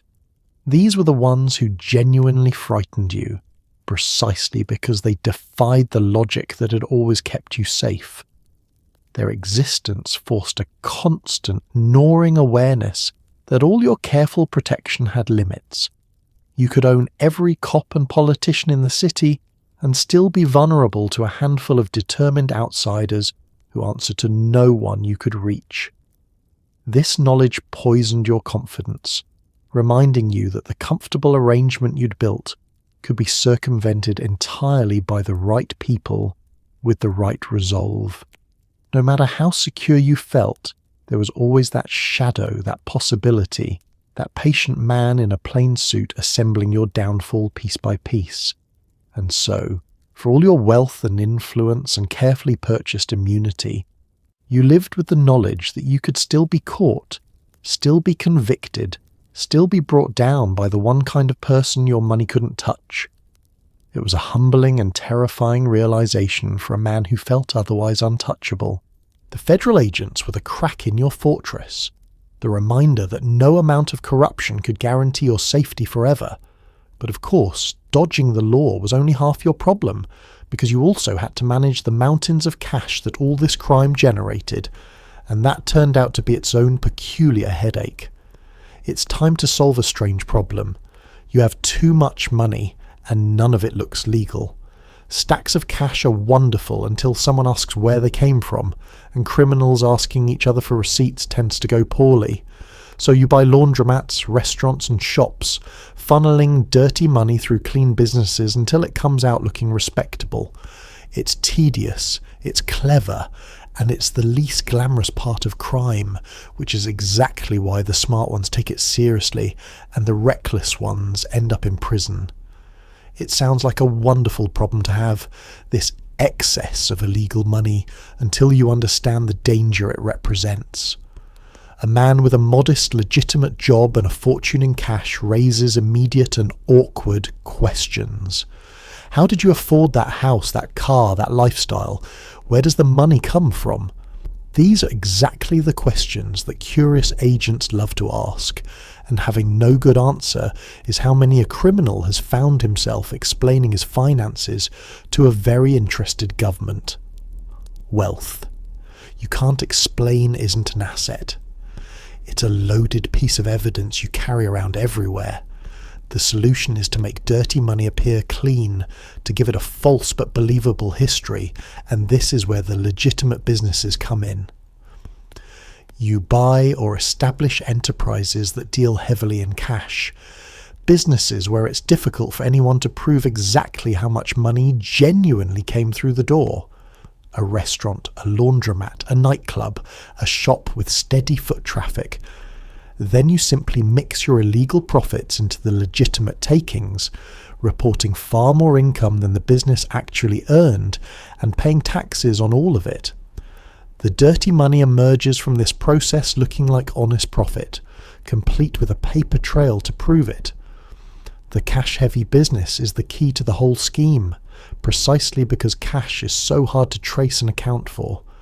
Nobody can easily prove how many customers really walk through a busy restaurant on a given night, or how many loads of laundry a machine actually washed. This ambiguity is the launderer's best friend. You can claim your establishment did far more business than it did, and it's nearly impossible for anyone to prove otherwise. The legitimate operation provides both a plausible source for your wealth and a convenient screen behind which to hide the true scale of your criminal income. There's a real, if unglamorous, skill to doing this well, and the men who master it are worth their weight in gold to the organisation. The numbers have to be believable. A small laundromat can only plausibly generate so much income, so you can't push too much money through it without arousing suspicion. Everything has to balance, has to hold up to scrutiny, has to tell a consistent and reasonable story. This is patient, careful, deeply boring work, the accounting of crime, and it lacks entirely the excitement and glamour that draws so many men to this life in the first place. Which is exactly why so many otherwise successful criminals get careless with it and pay a terrible price. The thrilling parts of the business, the smuggling and the speakeasies and the shows of power are easy to focus on. The dull, meticulous work of hiding the money seems unimportant by comparison, until suddenly it's the only thing that matters. Plenty of men who could evade every other kind of trouble were undone by their finances, caught not for the violence or the bootlegging, but for the simple failure to properly account for their impossible wealth. The unglamorous detail turned out to be the fatal one, so the wise ones treat money laundering with the seriousness it deserves, understanding that it is not a tedious afterthought but the very foundation of lasting success in this world. Making the money is only half the challenge. Keeping it, and keeping yourself free while enjoying it, requires this careful, patient, invisible labour. It's the part of the business nobody romanticizes and nobody makes films about, and it's often the difference between a criminal who dies wealthy and comfortable and one who dies in a cell. But even the most careful man needs a place to set down his guard, and for that, there's the family table. Let's talk about one genuine comfort in this brutal life: the food. When the guns are quiet and the money's counted, there's the family table, groaning under plates of pasta, bread, wine, and dishes that took someone's grandmother all day to make. For a few hours, you're not a criminal. You're just a man eating too much among people who might love you. Of course, some of history's most important betrayals were decided over exactly these meals, so enjoy the pasta, but maybe watch who reaches for the wine. The food itself is a genuine glory, one of the few unambiguous pleasures this life offers. It comes from the old country, recipes carried across the ocean and preserved lovingly in cramped tenement kitchens, cooked by women who've made these same dishes 1,000 times and could do it in their sleep. There's pasta in rich sauces that simmered for hours. There's bread still warm from the oven. There's meat and cheese and vegetables and wine, all of it abundant, all of it made with care, all of it filling the air with smells that could bring a hardened man nearly to tears. After a life of tension and danger, a table like this feels like a small miracle. The gathering is about far more than the meal, though the meal is spectacular. It's about belonging, about being part of something warm in a world that's otherwise cold and threatening. Around this table, surrounded by family and the men you work with, you can feel, however briefly, that all the danger and paranoia are worth it. Here are the people you protect, the people who protect you, the reasons you've bound yourself to this terrible life. The laughter is real. The affection is real. For a few hours, the fortress of suspicion you carry everywhere can be lowered, just a little. The women who prepare these feasts deserve their own recognition, labouring for hours to create the abundance that anchors these gatherings. They cook enough to feed a small army, dish after dish emerging from kitchens that were never designed for such production. It's an act of love and duty both, a way of caring for the family that has nothing to do with the dark business the men discuss in low voices at the other end of the table. The food is their contribution to the family's strength, and it's a considerable one, the warm centre around which everything else revolves. But even here, In this warm sanctuary of food and family, the business is never entirely absent, and this is the quiet tension beneath every feast. The same table that hosts joyful celebrations also hosts serious conversations, decisions and negotiations. Deals are struck between courses, alliances are formed over wine, and yes, betrayals are sometimes planned in these very settings, because there's no more disarming place to catch a man off guard than at a friendly meal. The intimacy of the table, which makes it such a comfort, also makes it a perfect stage for treachery. This is the dark irony that hangs over every gathering, unspoken but understood. The very warmth and trust of the family table can be weaponized. A man is most vulnerable when he feels safe, most open when he's surrounded by people he loves and food he's enjoying. Some of the most shocking betrayals in the history of this world happened over meals exactly like this one, planned by men who smiled and ate and raised their glasses even as they arranged the downfall of someone sitting beside them. So you enjoy the pasta and you love your family, and some small watchful part of you never fully sleeps, even here. And yet, despite this shadow, the family table remains one of the truest good things in a life with precious few of them. The comfort is real even if it isn't perfectly safe, the love genuine even if it can be betrayed.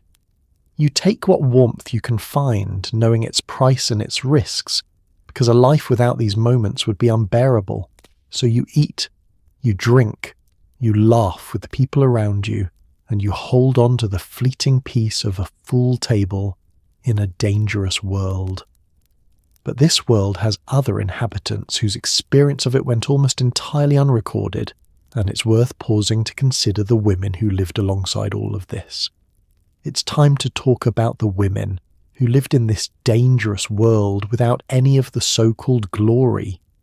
Wives who knew better than to ask questions, who kept homes and raised children while pretending not to notice the blood on the money. Girlfriends draped on arms at the speakeasy, admired and disposable, and a rare few who were sharper than every man in the room and had to hide it. Their lives were a careful performance of not knowing, not seeing, and not asking, because curiosity in this world was a genuine health risk. The wives occupied the strangest position of all, tied by marriage to men whose work they were forbidden to understand. A wife knew, of course. She wasn't a fool. She saw the money that arrived without honest labour, the men who came to the door at odd hours, the tension her husband carried home and the weapons he didn't quite manage to hide. But knowing and acknowledging were two entirely different things, and survival required a masterful, lifelong performance of blissful ignorance. She learned to look without seeing, to overhear without listening, to build a wall between the man who ate at her table and the man who did whatever it was he did out there. Running the household under these conditions demanded a resilience that rarely got noticed, let alone praised. She raised the children, managed the home, maintained appearances for the neighbours, and did it all while married to a man who might not come home one night, or might come home changed, or might bring danger through the front door at any moment. She lived with the constant low hum of dread, the knowledge that her family's comfort rested on a foundation that could collapse into violence or prison at any time, and she did it without complaint, because complaint was pointless, and questions were dangerous.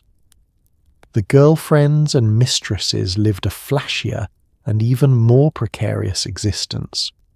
Draped on the arms of powerful men at the speakeasy, dressed in the finest clothes, showered with gifts and attention, they enjoyed the glittering surface of this world while remaining utterly disposable.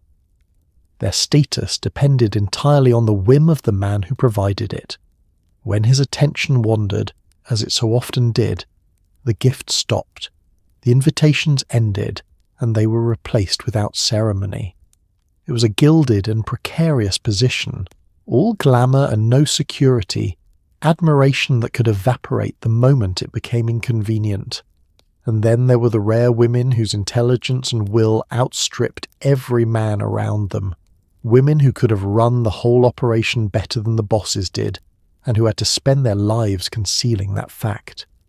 In a world that gave them no formal power, they exercised influence through the only channels available, whispering counsel to husbands and lovers, managing money and information, shaping decisions from the shadows.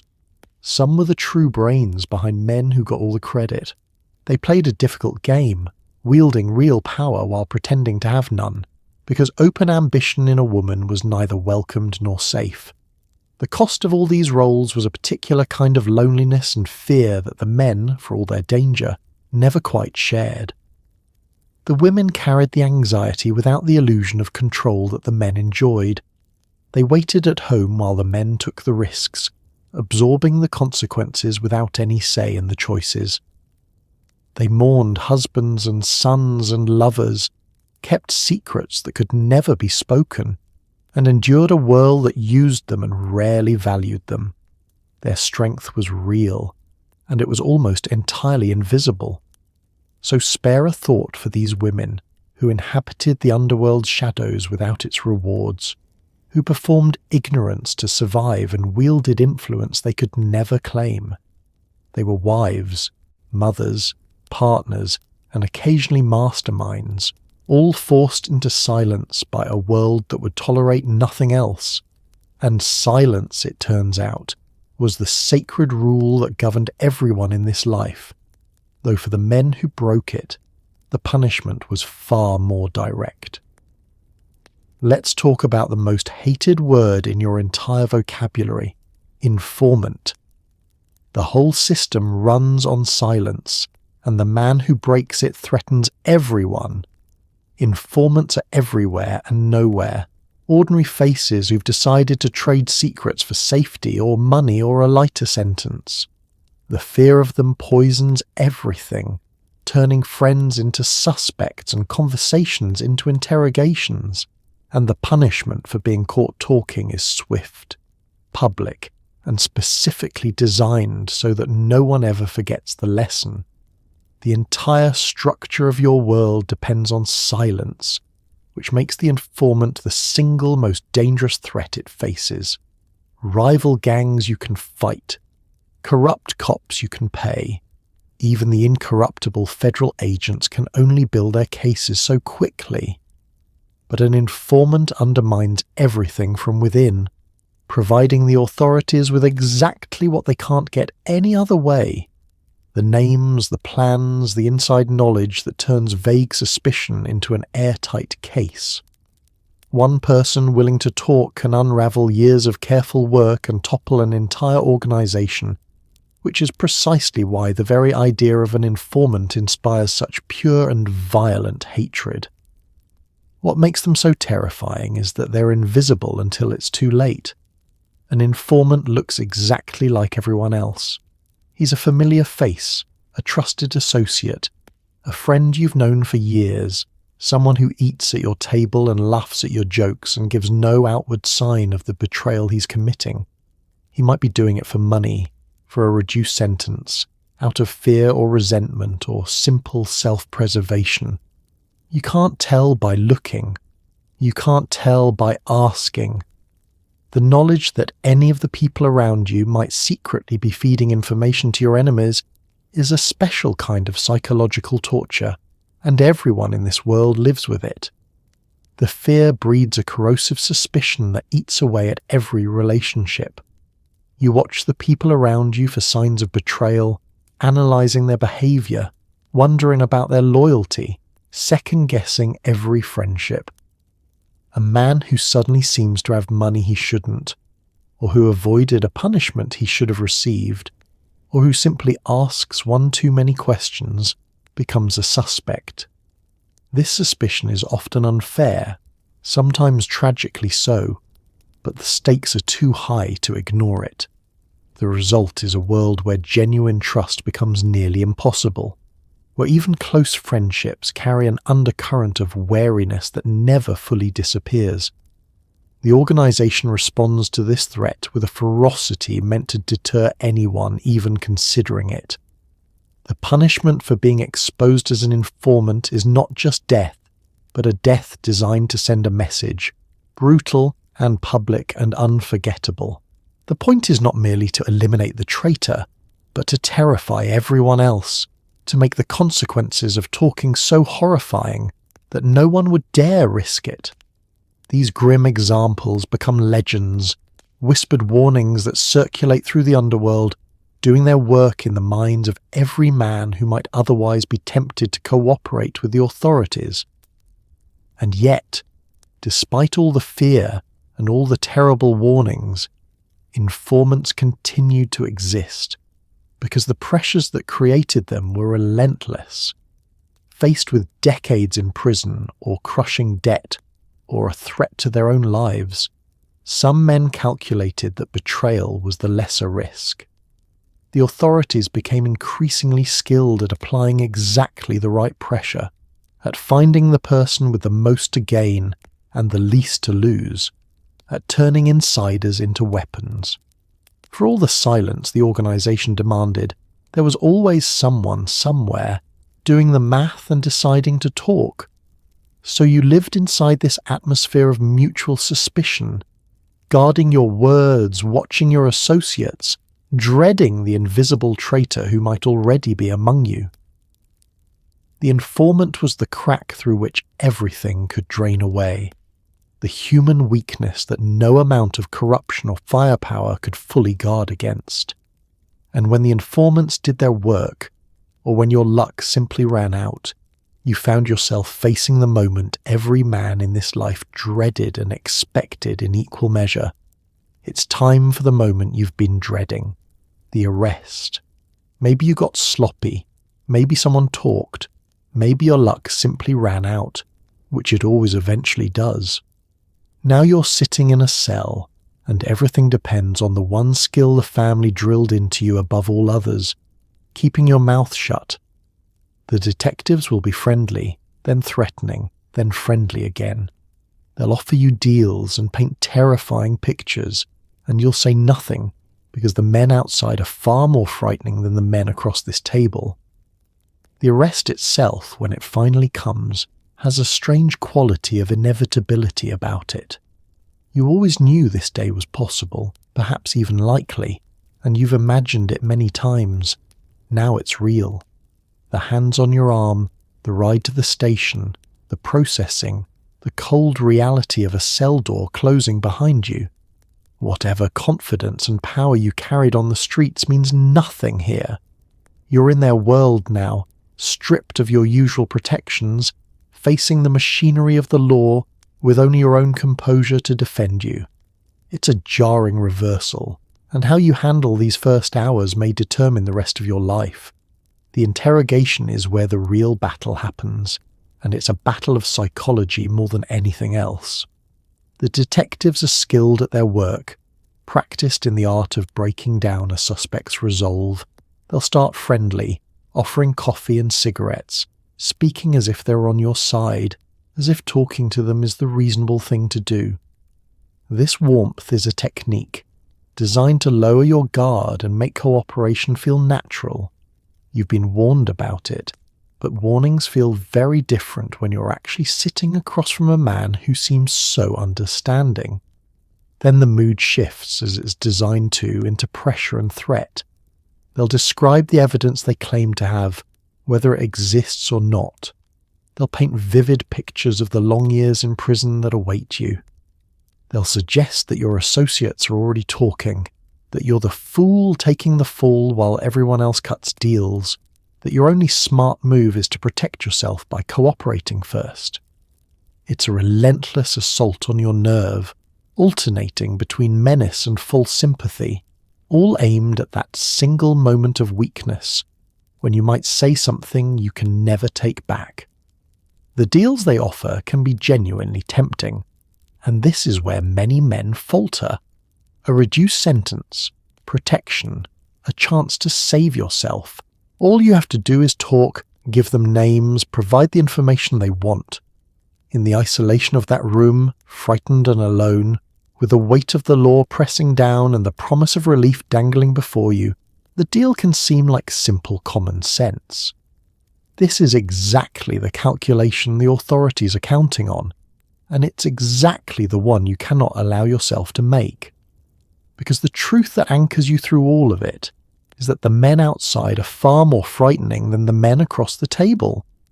Whatever the law can do to you, the organisation can do worse, and it will. Talking might save you from prison, but it marks you for a far more terrible fate, and it marks your family too. The code of silence isn't just a rule, it's the calculation that keeps you alive. So you hold to it, saying nothing, giving them nothing, enduring the pressure hour after hour with a discipline that was drilled into you precisely for this moment. And if you hold, if you keep that silence through everything they throw at you, you've passed the test that this life demands. Your reward is not freedom but a different kind of confinement, the consequence of a crime you would never admit to. Keeping quiet doesn't make the charges disappear. It simply determines how you'll face them. And so, having proven you can hold your tongue, you find yourself contemplating your new and considerably less comfortable address. Let's talk about your new address, prison. If keeping quiet worked, you go away for a while, and prison in the 1920s is no rehabilitation retreat. It's cold, crowded, violent, and boring in a way that slowly grinds men down. But here's the strange part. For a connected man, prison is almost a business trip. The family looks after you inside, favours get traded, and you emerge with your reputation enhanced, having proven you could do the time without becoming a problem. Assuming, of course, you survive the experience. The reality of prison in this era is grim by any measure.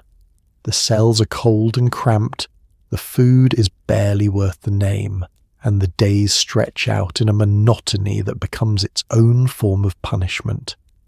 Violence is a constant possibility, erupting over grudges, territory, and the countless petty conflicts that fester when desperate men are packed together with nothing to do.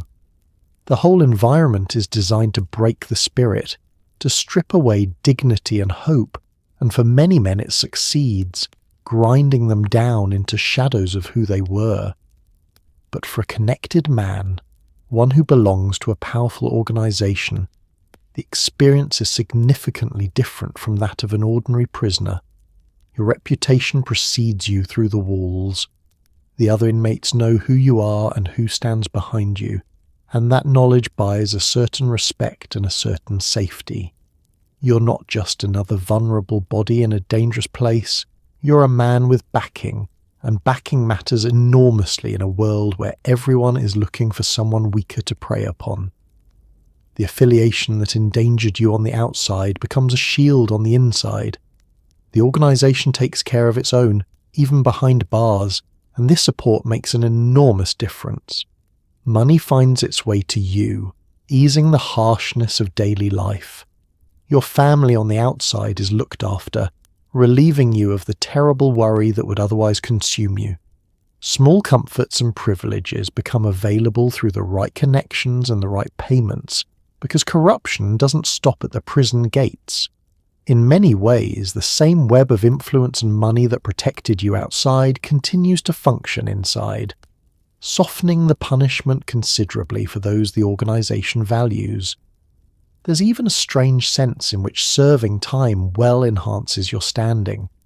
By going to prison and keeping your silence, by doing your time without complaint and without cooperating with the authorities, you prove your loyalty and reliability beyond any doubt.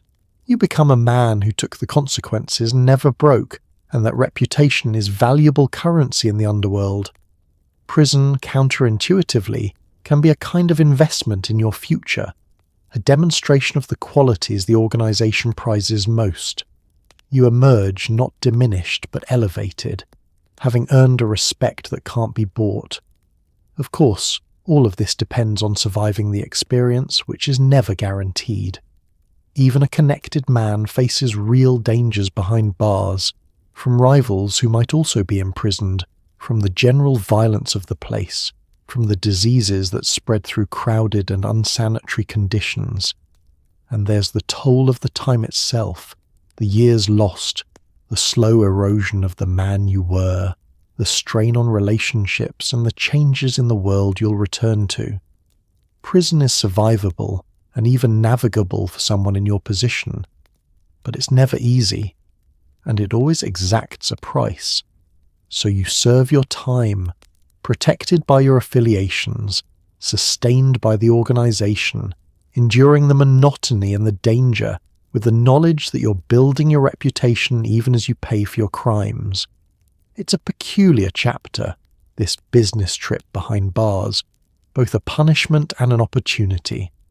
And when you finally walk out, having held your silence and done your time, you return to a world that respects you more than ever, though you do well to remember that in this world, respect and safety are not at all the same thing. It's time to face the threat that no wall can stop. Betrayal from inside your own family. The knife in this world rarely comes from a stranger. It comes from the friend who wanted your position, the underling who got greedy, or the boss who decided you'd become inconvenient. The people closest to you are the ones capable of doing the most damage, because they're the ones you let close enough. Every loyalty is a gamble, and in the mob, the house very often wins. This is the cruelest truth of the entire life, the one that lurks beneath all the talk of family and loyalty and brotherhood. The greatest danger you face doesn't come from your enemies, who are at least honest about wanting you gone. It comes from the people on your own side, the ones who've sworn the same oaths and shared the same table, the ones you've trusted with your secrets and your safety. External threats you can guard against, but the betrayal that comes from within slips past every defense, precisely because you never saw it coming from someone you considered your own. Ambition is the most common poison, the quiet desire that turns an ally into an assassin. In a world where advancement is limited and every position is coveted, the man beneath you may come to see you as an obstacle rather than a superior. Your death or downfall creates an opening he can fill. So he watches, he waits, he schemes, all while smiling and serving and giving every appearance of loyalty. When the moment comes, the blow lands from a direction you never thought to watch, delivered by hands you thought were on your side. It's the office rivalry taken to its most lethal extreme. Greed works its corruption too, turning trusted associates into threats. A man who handles money, who knows the operations, who's been given responsibility and access, may decide he wants more than his share. He may skim or scheme or sell information to rivals or authorities, all driven by the simple hunger for more than he has. The very trust that made him useful becomes the weapon he uses against you. And because he operates from the inside, with knowledge no outsider could possess, the damage he can do is catastrophic before you even realize what's happening. Even the boss, the man at the top you've sworn to serve, can become the source of your destruction. And this is perhaps the most frightening possibility of all. If you become inconvenient, if you're seen as a threat or a liability or simply an obstacle to someone the boss favors more, the same authority that protected you can turn against you. A quiet word, a subtle order, and the organization that was your shield becomes your executioner. There's no appeal, no defense, no recourse. The very structure you belong to can decide you no longer belong, and that decision is always final. Living with this knowledge shapes everything about how you move through this world. You can never fully relax, never completely trust, never assume that today's loyalty guarantees tomorrow's. You watch your allies as carefully as your enemies, alert for the subtle signs of shifting loyalties and growing ambitions. It's an exhausting and lonely way to exist, this constant vigilance turned inward, this inability to be safe even among your own. But it's the only sane response to a world where the people closest to you pose the greatest danger. So you navigate the treacherous terrain of internal loyalty. knowing that every relationship is ultimately a gamble, that the family that sustains you might also destroy you, that the knife most likely to find you will be held by a familiar hand. It's a grim understanding, but it's essential to survival, and the men who forget it don't tend to last. And of all the terrible things this internal treachery can lead to, none is darker or more haunting than the order that no one in this life can avoid forever.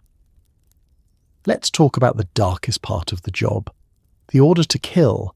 Sooner or later in a world built on violence, you're either giving that order or carrying it out, and neither leaves you the same.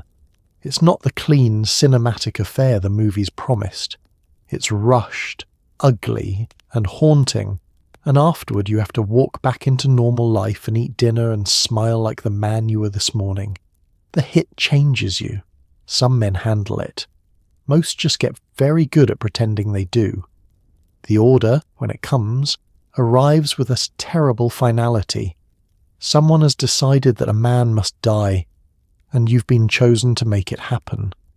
There's no discussion, no appeal, no room for questions about whether it's right or necessary. In this world, such orders are simply obeyed, because disobedience is itself a form of betrayal that carries its own fatal consequences. So you accept the task, whatever your private feelings, because refusing isn't a real option for a man in your position. The machinery of violence has selected you, and you must play your part. The reality of the act bears no resemblance to the sanitized versions that later fill films and stories. There's nothing glamorous or cool about it, nothing of the smooth confidence that fiction pretends. It's frightening, chaotic, and profoundly ugly. Things go wrong. The target doesn't behave as expected. The timing is off, the location is dangerous. The whole affair is soaked in a tension and horror that no story ever quite captures. You're not a suave professional executing a flawless plan. You're a nervous man trying to do a terrible thing and get away before it all falls apart. And then there's the aftermath, the part that lingers long after the act itself is done. You've taken a life and you have to carry that. But you also have to hide it completely, to walk back into your ordinary existence as if nothing happened, to eat with your family and greet your neighbours and smile as though you're the same man you were before. This double life, this split between the horror you've committed and the normalcy you must perform, exacts a psychological toll that's difficult to overstate.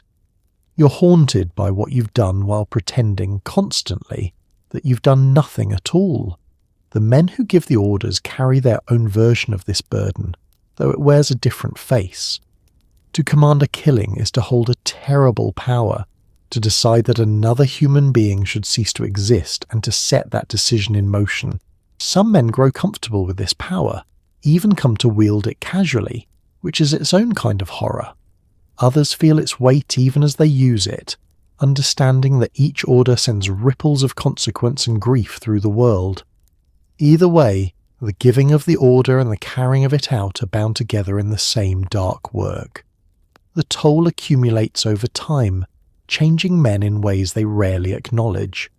Some become hardened, numb, able to do terrible things without apparent feeling, though whether this is strength or a kind of death is difficult to say. Others are slowly consumed by what they've done, tormented by memories and guilt they can never express or escape. The violence that seemed like just part of the job reveals itself, eventually, as something that reshapes the soul. Almost no one emerges from this work unchanged, whatever performance of normalcy they manage to maintain. So you carry out the hit, and you live with it afterward, and you become one more man in this world marked by the terrible things it demanded of you. The order to kill is the darkest thread in the whole grim tapestry, the point where the abstractions of loyalty and territory and business become blood on your hands. It's the price this life exacts from nearly everyone who rises within it. And sometimes the violence grew so vast and so public that it shocked even a nation that had grown used to the underworld's brutality. It's time to talk about the day the violence became too big to ignore. On a cold February morning in 1929, 7 men were lined up against a wall and executed in a Chicago garage, and the whole country recoiled. This wasn't a back-alley dispute anymore. It was slaughter on a scale that turned public fascination into public horror. The massacre marked a turning point, the moment the romance curdled and the authorities decided that enough, finally and truly, was enough. For years, the public had maintained a complicated relationship with the underworld, a mixture of disapproval and fascination that sometimes tipped into something like admiration. The bootleggers provided a product people wanted. The gangsters cut dashing figures in the newspapers, glamorous outlaws living beyond the rules. Even the violence, as long as it stayed mostly among the criminals themselves, could be viewed from a comfortable distance as a kind of dark entertainment. There was a sense, however naive, that this was a world apart, its brutality contained within its own boundaries and rarely spilling into ordinary life. The events of that February morning shattered that comfortable distance completely. The sheer scale and coldness of it, 7 men killed in a single coordinated act, executed methodically against a wall, was something different from the ordinary run of underworld violence. This wasn't a heated confrontation or a spontaneous eruption of a feud. It was deliberate, organized, almost industrial in its efficiency.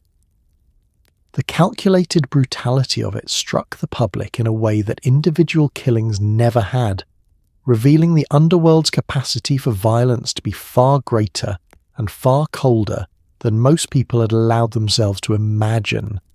The reaction was immediate and profound, a wave of horror that rolled across the entire country. Newspapers covered it in shocking detail, and the images and descriptions lodged themselves in the public mind. This was no longer a distant curiosity or a source of dark glamour. It was a massacre, plain and terrible, and it forced people to confront what the underworld had actually become. The romantic haze that had surrounded the gangster figure began to burn away, replaced by a growing revulsion and a demand that something be done about the lawlessness that had been allowed to flourish. For the authorities, the massacre became a catalyst, a galvanizing event that hardened their resolve and increased the pressure to act. The tolerance that had allowed the underworld to operate so freely, the corruption and indifference that had let it grow so powerful, suddenly seemed indefensible. Public outrage demanded a response, and the machinery of law enforcement, both local and federal, began to turn against organized crime with new energy and determination.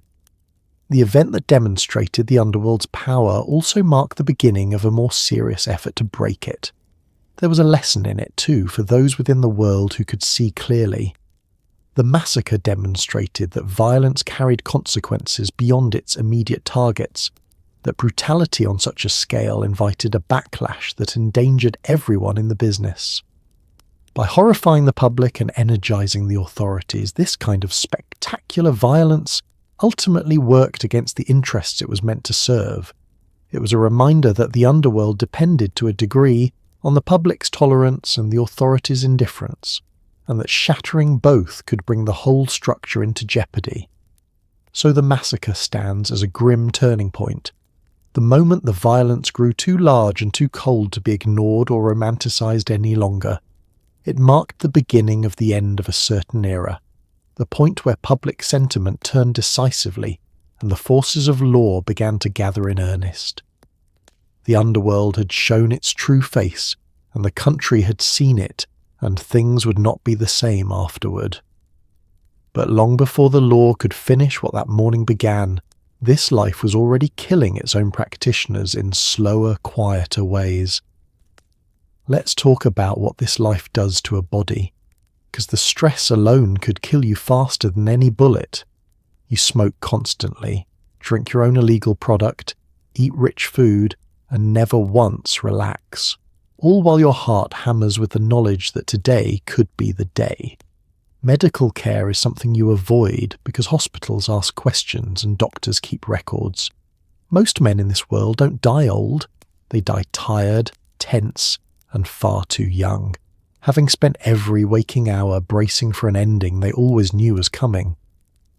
The stress is the silent killer, the one that works on you every day regardless of whether the violence ever finds you.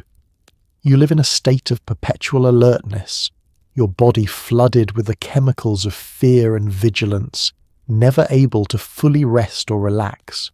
This constant tension takes a devastating toll over time, wearing down your heart, your nerves, your entire system.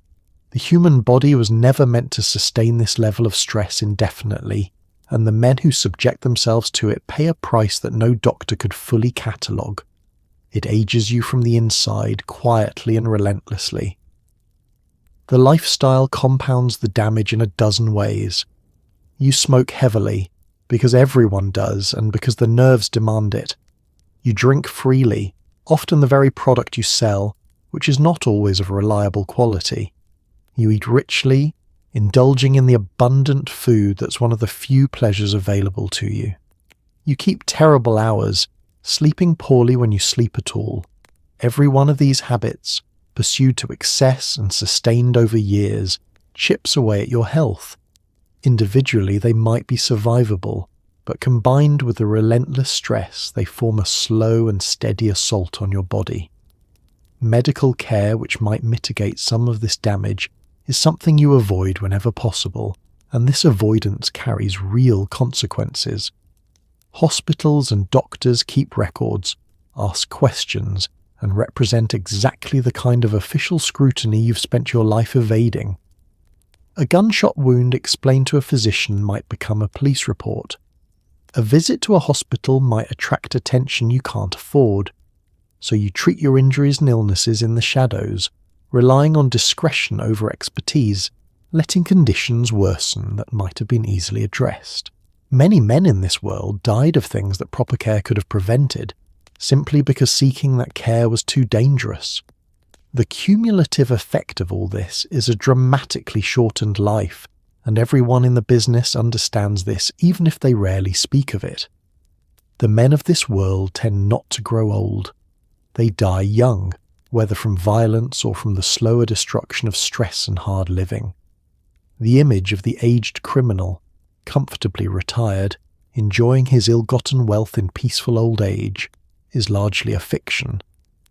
The reality is a life burned fast and hot, consumed by its own intensity, ending far sooner than nature would otherwise allow. You know this, and you live with the knowledge, and it adds yet another weight to the burden you already carry. There's a particular cruelty in the way this life takes its toll, even when it seems to be treating you well. In your moments of apparent success, wealthy and powerful and secure, the damage continues its quiet work. The stress doesn't pause because business is good. The heart doesn't rest because you've had a profitable year.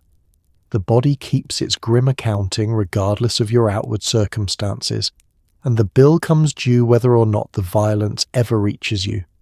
Prosperity in this world is no protection against the slow erosion that claims so many of its inhabitants.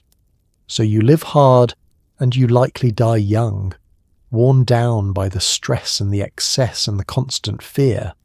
Another man consumed by a life that promised everything and quietly extracted a terrible price. The bullets and the betrayals get the attention, but the slower killers, the tension and the smoke and the sleepless nights, claim their share too. It's the unglamorous truth beneath the dangerous glamour, the reality that no film ever shows. And just when this exhausting existence seemed like it might at least continue, the very foundation of your fortune suddenly vanished from beneath you. It's time for the twist nobody in the business saw coming. The party ends. In 1933, America admitted that banning alcohol had been a spectacular failure and made it legal again, and just like that, Your golden goose was cooked. The thing that made you rich became a thing anyone could buy at a store. Overnight, the greatest business opportunity in criminal history evaporated, and the men who'd built empires on thirst had to scramble for whatever came next. Easy come, remarkably easy go. The experiment that had created your fortune finally collapsed under the weight of its own failure. The ban on alcohol had never achieved its goals. People kept drinking, crime had exploded, and the government had lost the enormous tax revenue that legal alcohol once provided.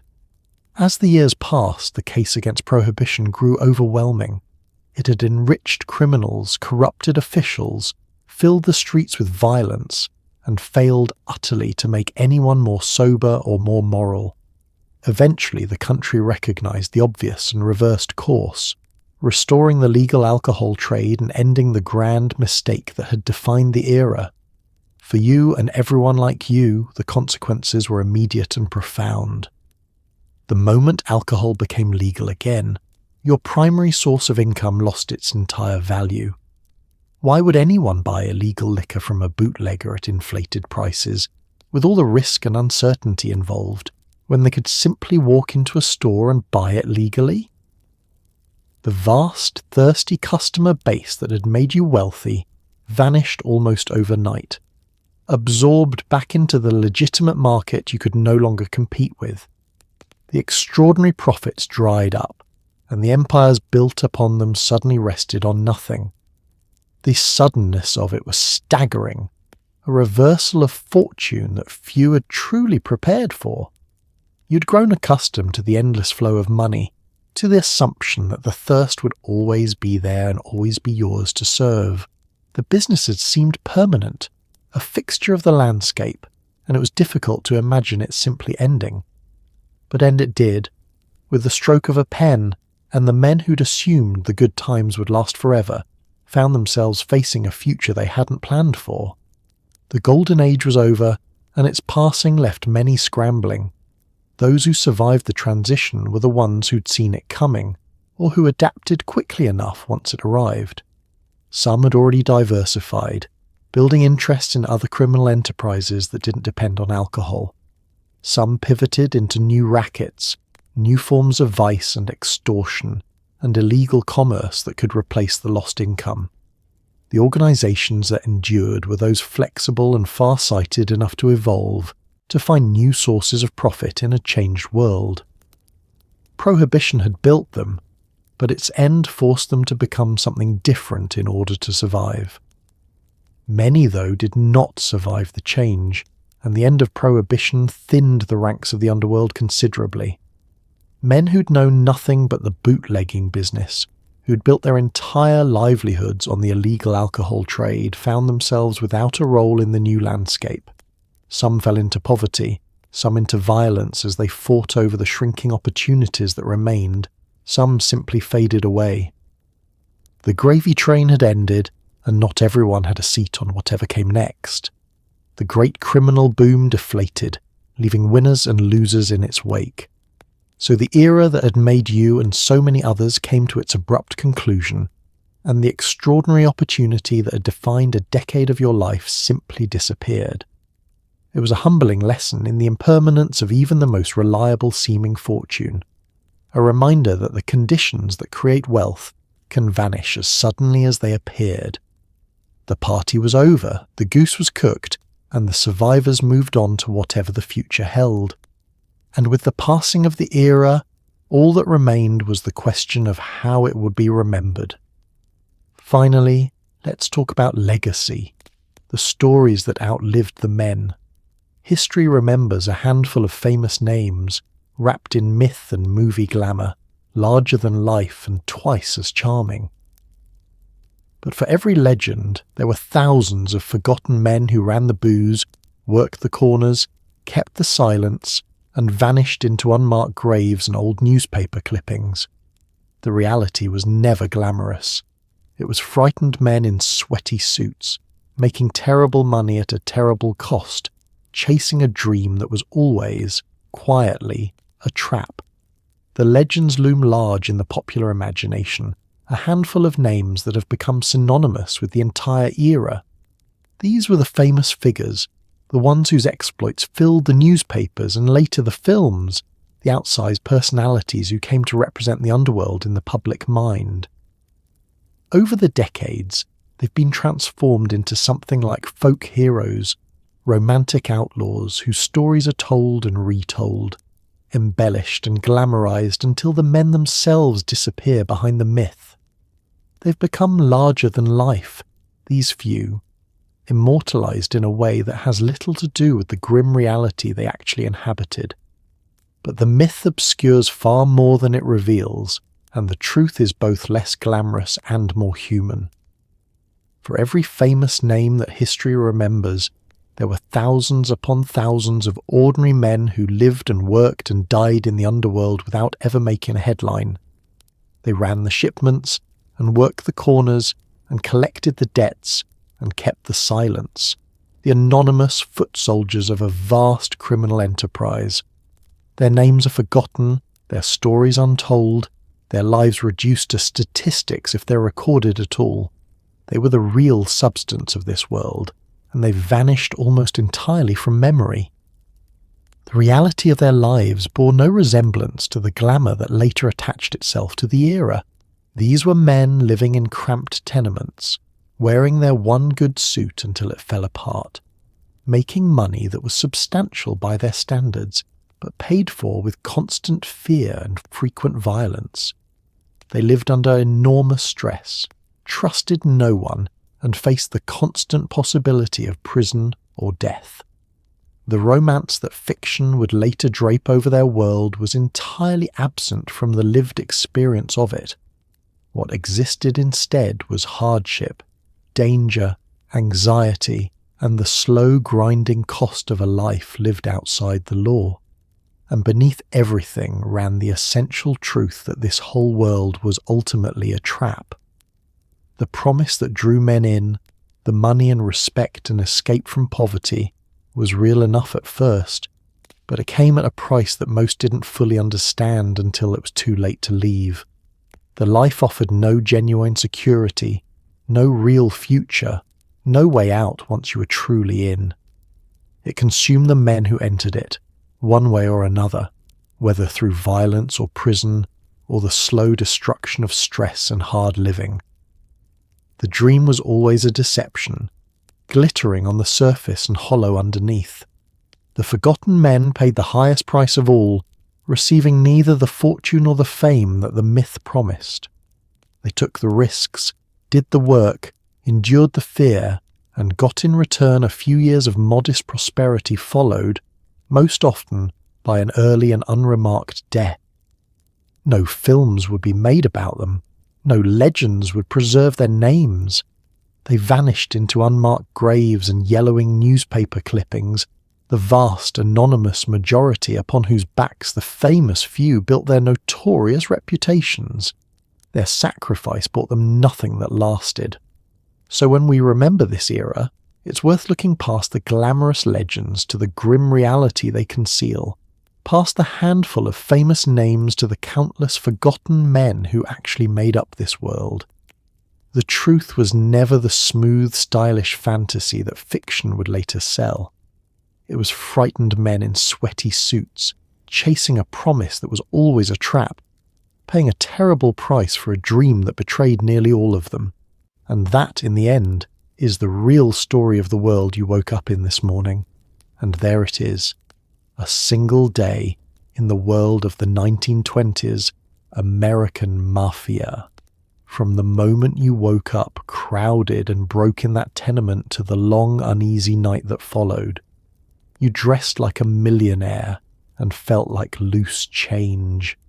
You drank your coffee with your back to the wall. You smuggled whiskey down dark roads, collected fear from frightened shopkeepers, and sat across from men who might love you or bury you, sometimes both. You learned to trust no one, to smile through terror, and to keep a silence so heavy it could crush a man. And through all of it, you chased a dream that was always, quietly, a trap. It's easy to look back and see only the glamour, the sharp suits and the jazz and the money. But strip that away and what remains is something far more human. People who came from nothing, who wanted more than poverty offered, who took a terrible gamble because the honest road seemed to lead nowhere. They weren't heroes, and they weren't quite villains either. They were desperate, ambitious, frightened people trying to survive a world that gave them very few good choices and paying a price most of them never fully understood until it was far too late. So tonight, as you lie in your comfortable bed, in a home that's warm and quiet and entirely your own, maybe spare a thought for how much you can simply take for granted. You can buy a drink without committing a crime. You can trust the people at your table. You can walk down your street without memorizing the exits, sleep without one eye on the door, and grow old in peace, which is a luxury those sweaty, watchful men could scarcely imagine. Because history isn't just crime and consequence. It's proof that people are stubborn, hopeful, and endlessly willing to risk everything for a little more than they were given. So rest easy now. You've survived the day. Good night.